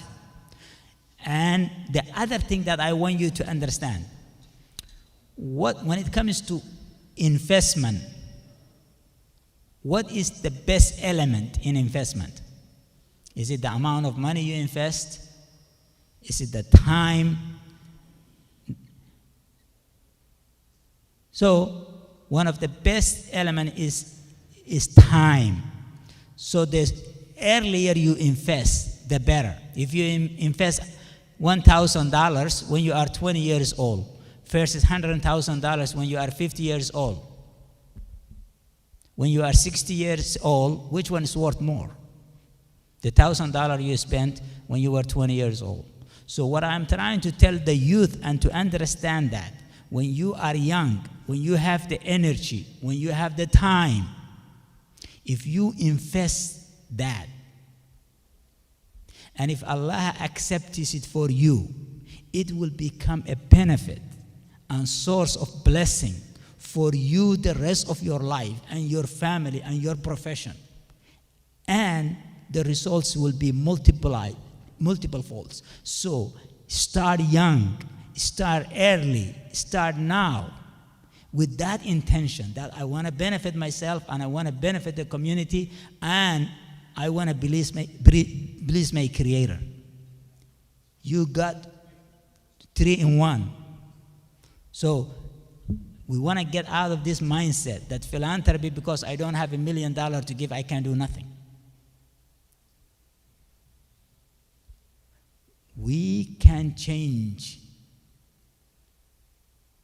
the mindset and movements by giving what we have.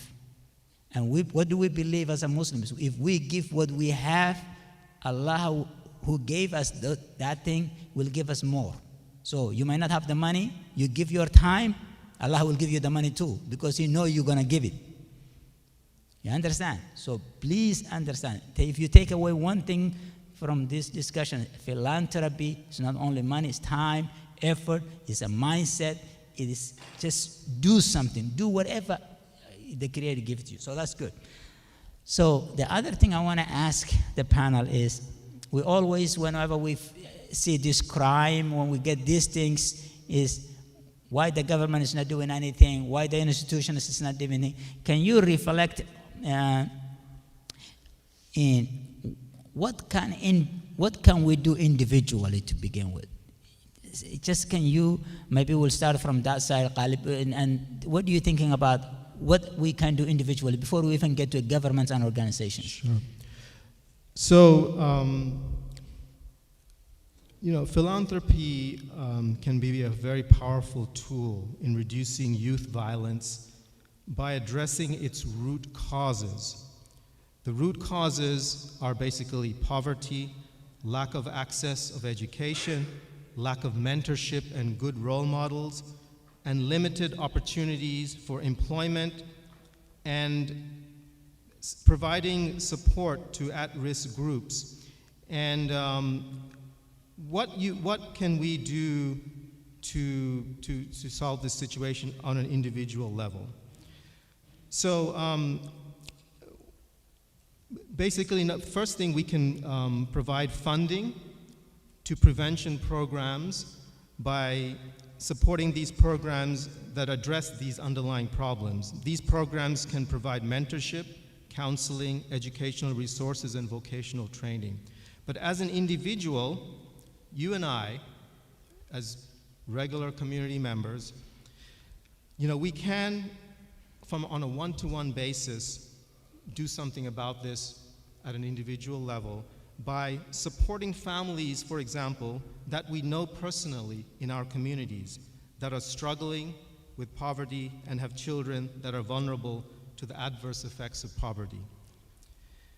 Now, this help can be in the form of financial help, such as school tuition assistance, help fund their after-school activities, help pay for their sports activities and other recreational activities, but also donate our own time to act as mentors for these kids and act as role models for them.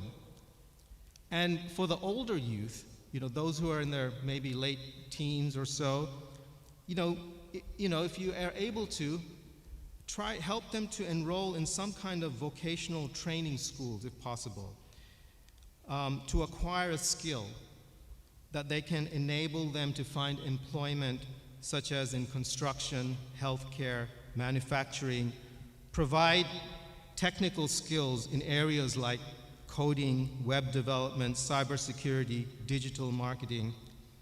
So in addition to help, so this is what we can do on an individual level.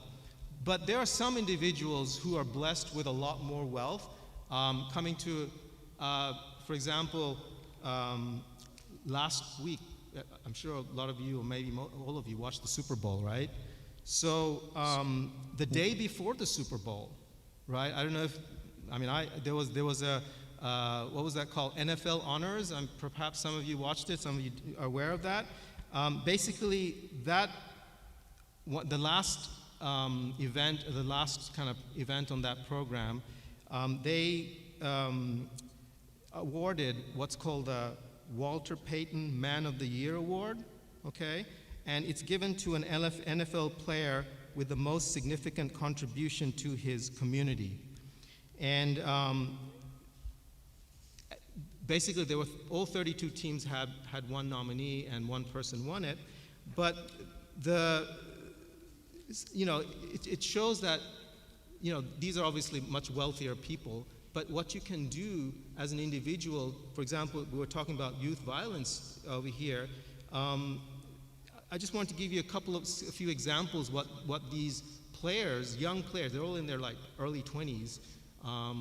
Obviously, they've made a lot of money in this young age, but it's very inspiring, some of the charities that they're doing in their communities outside the football field. For example, here's a couple that I was looking up, and I was looking at their charities, and it was very inspiring. Here's some names. Dion Dawkins of the Buffalo Bills, he has a foundation that provides mentorship for young men and women in underserved communities, plus those facing financial, mental, and physical hardship. Then we have Justin Jones, defensive tackle of the Chicago Bears. He has a foundation. His foundation is active in assisting youth as a mentor, including at-risk and underprivileged kids. He's aiming to improve the resources at his high school alma mater in Austell, Georgia. Alec England, Miami Dolphins fullback. His foundation aims to connect Miami area youth with community leaders in an effort to set kids up for success. And then we have the New England Patriots, Jonathan Jones, who encourages professional development of youth through education and mentorship. So these are individuals that are contributing to their own communities. So what you can do, if you can actually donate. You can donate to these already existing foundations around the country in the NFL world. And if you happen to be blessed with a lot of wealth, then you can set up your own foundation. It doesn't actually require that much money to set up a foundation. We set up a foundation in Pleasant View School back in 2005 with only $5,000. So it doesn't take, people think you need millions of dollars to set up a foundation. So I just want, and the last point I just want to make that I think that's enough for the individual contributions. Okay. That's good. I want to stay with Yasmin for a minute. Yasmin, you have been active as a youth leader or as a, and now, alhamdulillah, heading two different organizations. How can we energize and make it more students involved and individually become responsible? And that's one question. The second question I have for you, can you reflect on your experience in the last year or so? What are some of the challenges that you face as a youth leader who is trying to make a difference, and so we can know how to channel our efforts? Yes, definitely. I think one of the biggest challenges that I faced, not only as a high schooler, but even before that, middle school, elementary school, is simply tackling this mainstream idea that youth are not welcome or qualified to be involved in political processes or just any kind of like community building activity. There's this idea that if you're under 18 and you don't pay taxes, you're really not qualified to be in these spaces. And I really believe that I've been able to dispel those stereotypes as co-chair of the MICA Youth Council, specifically involving youth violence and gun violence in particular. In case you don't know, Tennessee is, or the #1 cause of death for children in Tennessee is gun violence. And unfortunately, there has not been enough adequate legislation or programs specifically tackling this issue. And last year in particular, our youth council became involved with gun violence in particular because of the school shooting at the National Covenant School in April of 2023. And we were very upset by this, and there was a huge outcry across the state calling on our state leaders to do something about this. And as a council, initially, I will be honest, I had never been really exposed to gun violence. I didn't really know a lot about it. And especially as youth, I felt like, what can we really do to cause change in our state? And so we spoke with each other and we decided to create a petition listing 5 evidence-backed demands calling for things like extreme risk protection orders or repealing permitless carry laws. These are legislation that are in place that allow people to freely carry guns without any consequences. And so we created this petition, and it was one of the only petitions, I believe, from the state of Memphis. And we gathered over nearly 600 signatures from across the state of Tennessee, and we basically sent it to the state legislature. Governor Bill Lee, he was holding a special session on public safety in August, and to lead up to that, we also met with Tennessee Representative Justin Pearson, and we invited him to join our press conference, which we held right before the public safety session. And we had almost 200 people in the audience, and we just talked about our demands. We read our petition. We talked about how important this was to us, especially as youth. We feel that we have been ignored, that our needs have not been respected or even mentioned in the office. And so we sent our petition. We held our press conference, and after all this work, nothing happened. There was nothing from the state, no response from any of our legislators, and we just felt so disappointed, and I remember feeling like all the work that we had done had just gone to waste. But regardless of that, as we were speaking with each other, we realized that we had not just done all of that for nothing. Even though nothing had been passed in the state, even though we didn't get the legislation we wanted, we had brought so much attention to this issue that had encouraged other youth who, like myself, had felt that they weren't welcome in these spaces. We had gotten adults to join our cause and brought more attention to our Micah Youth Council and the work that we were doing. So I think, especially to all the youth out there who think that just because you're under 18 and you don't pay taxes, that you can't be involved in politics or you can't change government or change policy. That's not true. It really takes all of us to come together, to work together to create change. So.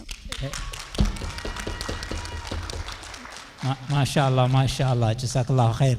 So just for the record, we include the youth leadership on our panel. So, as I said, we thank you and we appreciated your effort, and it's really, really good to see the youth who are becoming a responsible citizens. As I said, the goal of this conference is to raise responsible citizens. That is the goal. Young men and women who take their responsibility seriously. Ms. Sugarman, in your former life, you were an educator, and you see a lot of youth coming through. What do you think makes the difference, how to reach these youth and maybe direct them toward choosing the right path versus, so as a community, as an individuals, what do you think make a difference to change? Thank you so much for that question. So first I'm going to say kudos to you, well said, and I agree with everything you stated, and children can make a difference. I see it every day in my classroom. As a commissioner, as the commission, there are three things that we've been focusing on. It's mental health and trauma, the unhoused, and crime. Going back to mental health and trauma, Tennessee is #1 in suicide. Last week, I had a student, 10th grader, who committed suicide at my school, public school. There's also at the same time a young lady who committed suicide at a private school. So we have to focus on the mental health and trauma. We are still seeing residuals from COVID-19 in the classroom. The other thing is the unhoused.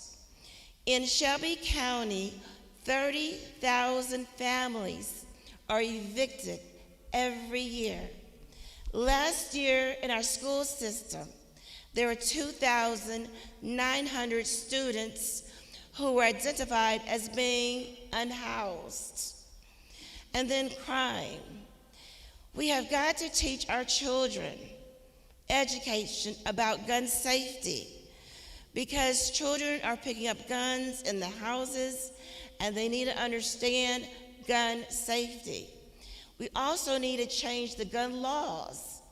Locally, we can make some changes. In fact, there's going to be a referendum, and it's going to state the things that you all want is to make sure that there's no permitless guns. You have to have a permit and a background check. So please sign the referendum. Thank you. Good job. Thank you. Ms. Black, to that effect, what did you thinking as key element that makes individual choose the right? Also, as an elected official, what do you need from the community, either community leadership, faith leadership, individual? Because I think that the prayer is coming upon us, so we may have only 5-10 minutes left. Usually after sunset, we have to stop and pray. So that's what the call to the prayer is for. So as an elected, hopefully official to the federal government, what did you see your community to do to help you to make the change that you think is needed? What do I see my community? Yes. What do they need to do? Yes. They need to get out and vote for the correct person for the job. Main thing. Yes. You need to search out your candidate. Go on the vote.org. I think that's what it is. I'm a little nervous. And check out your candidate before he or she is elected, and see what do they stand for. See what gun laws do they stand for. Good. And as individuals, you can donate to different campaigns. $5, $10. You don't have to be rich to help. Even with the organization that helps the youth, you can go online, check the organization out, see how much actually goes to. See how much funding actually goes to what it stands for, and donate to that organization, $5, $10 a month. I have several that I donate to. My church, I give them 10% plus. World Vision, I have a charge card where I put these organizations on and let it just come out regularly, like World Vision, USO, and most recently, STEM4US. I just started 2 months ago donating to it. So you can go online and donate to these people that are helping the youth and help those people like me that's running for office. Yes. Yes. Check us out. See what we stand for. And send in $5, $10, $1. If 1,000 do it, that adds up that week. Thank you. I think if this crisis, if this crisis taught us one thing, this crisis in the Middle East taught us that we need to support those who stand with us. Absolutely, and we cannot stay on the sideline anymore. We don't have that option anymore. I want to ask you a quick question, because there's two things that has been coming up in this conference. Number one is how we can empower parents. But also there's really this program that's been irking me and frustrating me, and it keeps coming under the discussion again and again, and that is somehow our governments incentivized single-parent household. So they give more money to the house that if the father is not there, single parent. So especially I want to,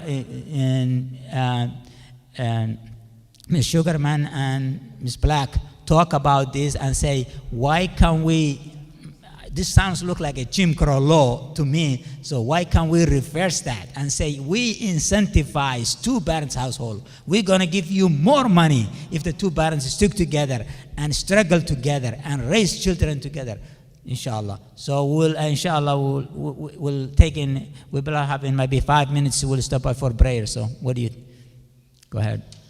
Well, one thing we need to do at the state level is pass the housing registry. Because right now we have organizations, national, international organizations buying up 1,400 single homes with an LLC. What does that mean? So if you have a blighted piece of property on your street, and they have code enforcement go out, then it goes to environmental court, they cannot find the owners because of the LLC. And so if we have a registry like they have in Davidson County, then we can find the homeowners. Right now, Memphis has gone to 46% ownership, 46% of renters, to 56% renters. We're becoming a city of renters. We cannot control the rents. People are becoming unhoused. So one thing we can do is change the law. The other thing is we're reaching out to HUD for more resources so we can build more affordable housing. We have to have that, because the only way that we're going to build wealth is through home ownership, not renting. The other educational component is to educate our children about credits. Credit is so important. It translates into whether or not you become a business owner, whether or not you become a homeowner, etc. We've got to educate our children. Okay. Ms. Black, you want to comment on this government? I wanna get a comment about the two-parent household, a single-parent household, that you get more money if you have a single parent. Is that a thing? Because it keeps coming around the discussions today, or no? Okay, now, so as far as single duplexes, So and quadruplexes, apparently, if you get more money from the government if you are a single mother versus if you have a two-parent household, is that a thing that because it keeps coming up or not? okay, are you talking about Section 8 housing or what? Financial assistance from the government. Assistance from the government? Yes. Well, right.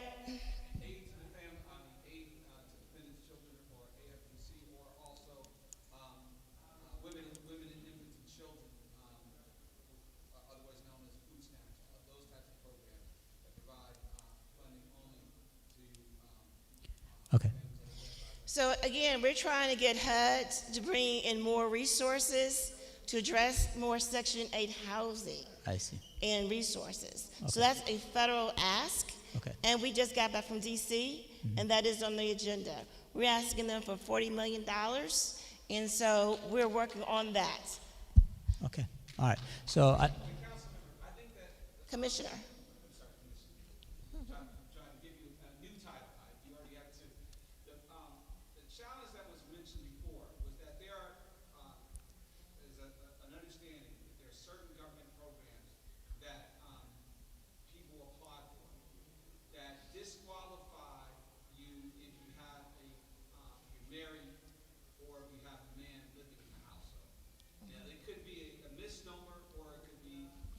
No, that's true. And so, again, you're talking about the breakdown of family units. We have to strengthen our families. But again, that's a federal law. The only thing that a commissioner can handle are local laws. We can petition the state law, but I want to make this point. So people are saying, well, how come black people, how come we cannot progress? But the majority, 65% of black people live in southern states who are run by Republicans who pass these oppressive laws. So that is why it is hard for black people, such as, my children, it's hard for them to move up. So we, like you stated, we've got to elect people into office to change these laws. But as far as what you're saying as the break up the family, that is true. Not only that, if you have a child in your household selling drugs, then that whole family can lose all of their assistance. Housing, food stamps, etc. We have to be more supportive of our families and keep them together. We need our men in our homes so they can mentor their sons. We need the women in their homes so they can mentor their daughters. We have got to pull together as a black community, Yes. black and brown community, Okay. and support each other. That is how we do it. Yeah. It's together. We have to wrap up. We have to wrap up for Salah. But this looked like a Israeli law. Your son throws a rock to a tank, and they come and demolish your house or take your house. So, as I said, we want to thank our panels. We have the prayer, so we have to stop. We have a hard stop for prayer. It's a Maghrib prayer, sunset prayer, so it's a very hard stop. So we'll take a picture with the panel. I think he wants a picture with the whole panel, so if we can take a picture with the panel, and then we will give Brother Talib for closing marks. Let's give it up to this outstanding panel. While the panel is taking pictures, we want to, while the panelist is taking pictures, we want to just go down and acknowledge all of the sponsors and the supporters, starting with STEM4US, Adrian Kirk, Measure Tones Institute of Quran. We had Dr. Ibrahim Sultan Ali, the Memphis Islamic Center. We had Hala Mustafa, the IGNA Relief. We had Larry Dotson II, Kappa Alpha Psi Fraternity, Memphis Alumni Chapter, and also with the Guide Right Mentoring Program, the chairman of that. We had Amal Al-Tarab, the Pleasant View School. We had John Cooper Hunt with the Kappa Alpha Psi Fraternity, Memphis Alumni Chapter's Guide Right Program. We had Ernest Brooks with the Shelby County District Attorney's Office. We had Terrence Davis, the National No Entry Network. We had Pearl Eva Walker, council member from District 3. We had Antonio Harvey, Shelby County Public Schools, the son of our wonderful Miss Teresa Isom over here. We had Rashad Sharif with Whitehaven High School and also Masjid at Mu'minun. We had Janet Malone, one of our parenting leaders from one of the local churches. Hassan Bey, the Memphis Dawah Association. We had Laith Fethi, the Muslim volunteer chaplain with the Shelby County Jail.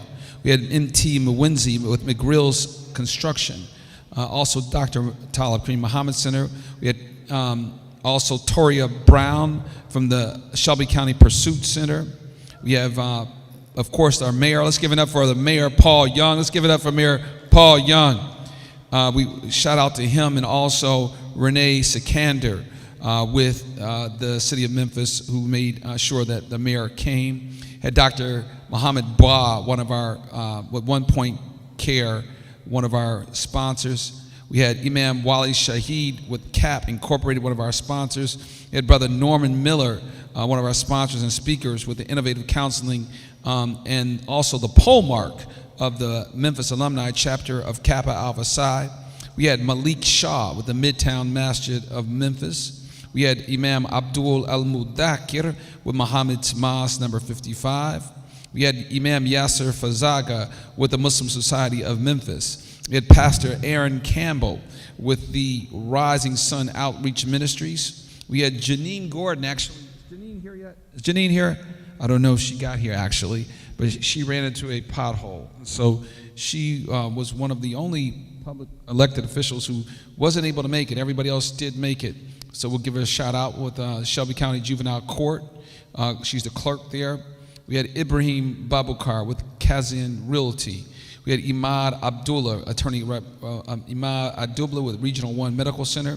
We had Nash Hassan, Grand Point Realty. We had Samir Mansour's father, actually, Halil Mansour, with the construction firm that built this building. We had Dr. Ibrahim Sultan Ali, as was mentioned.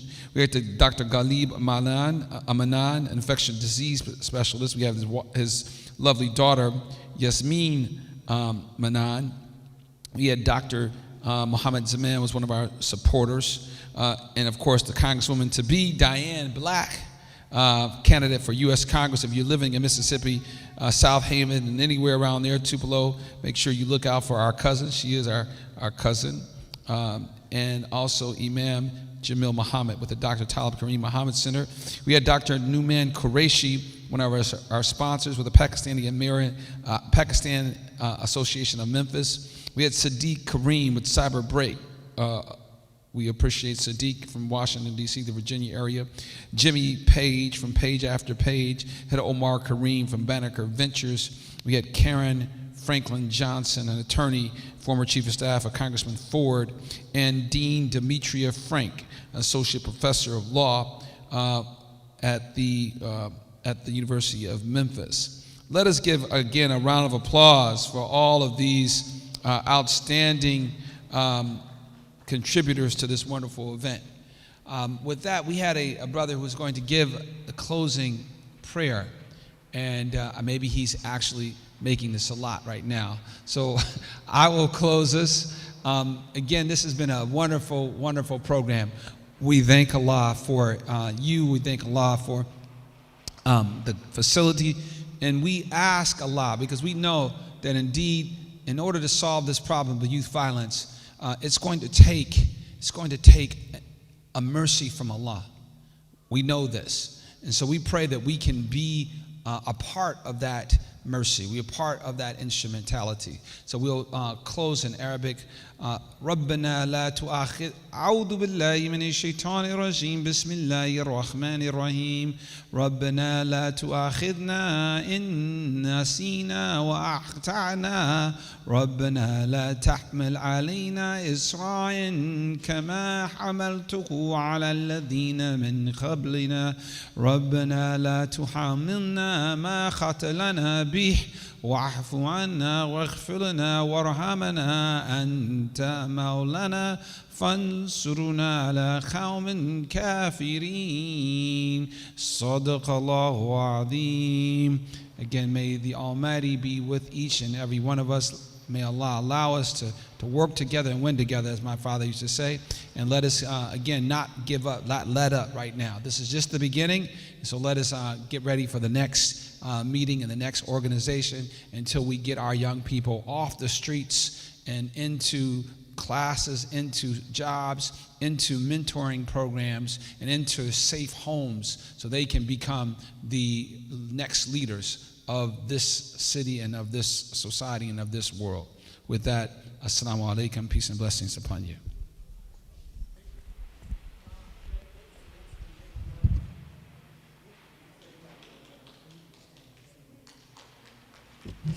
And after the salat, food will be served. We'll make another announcement after the salat.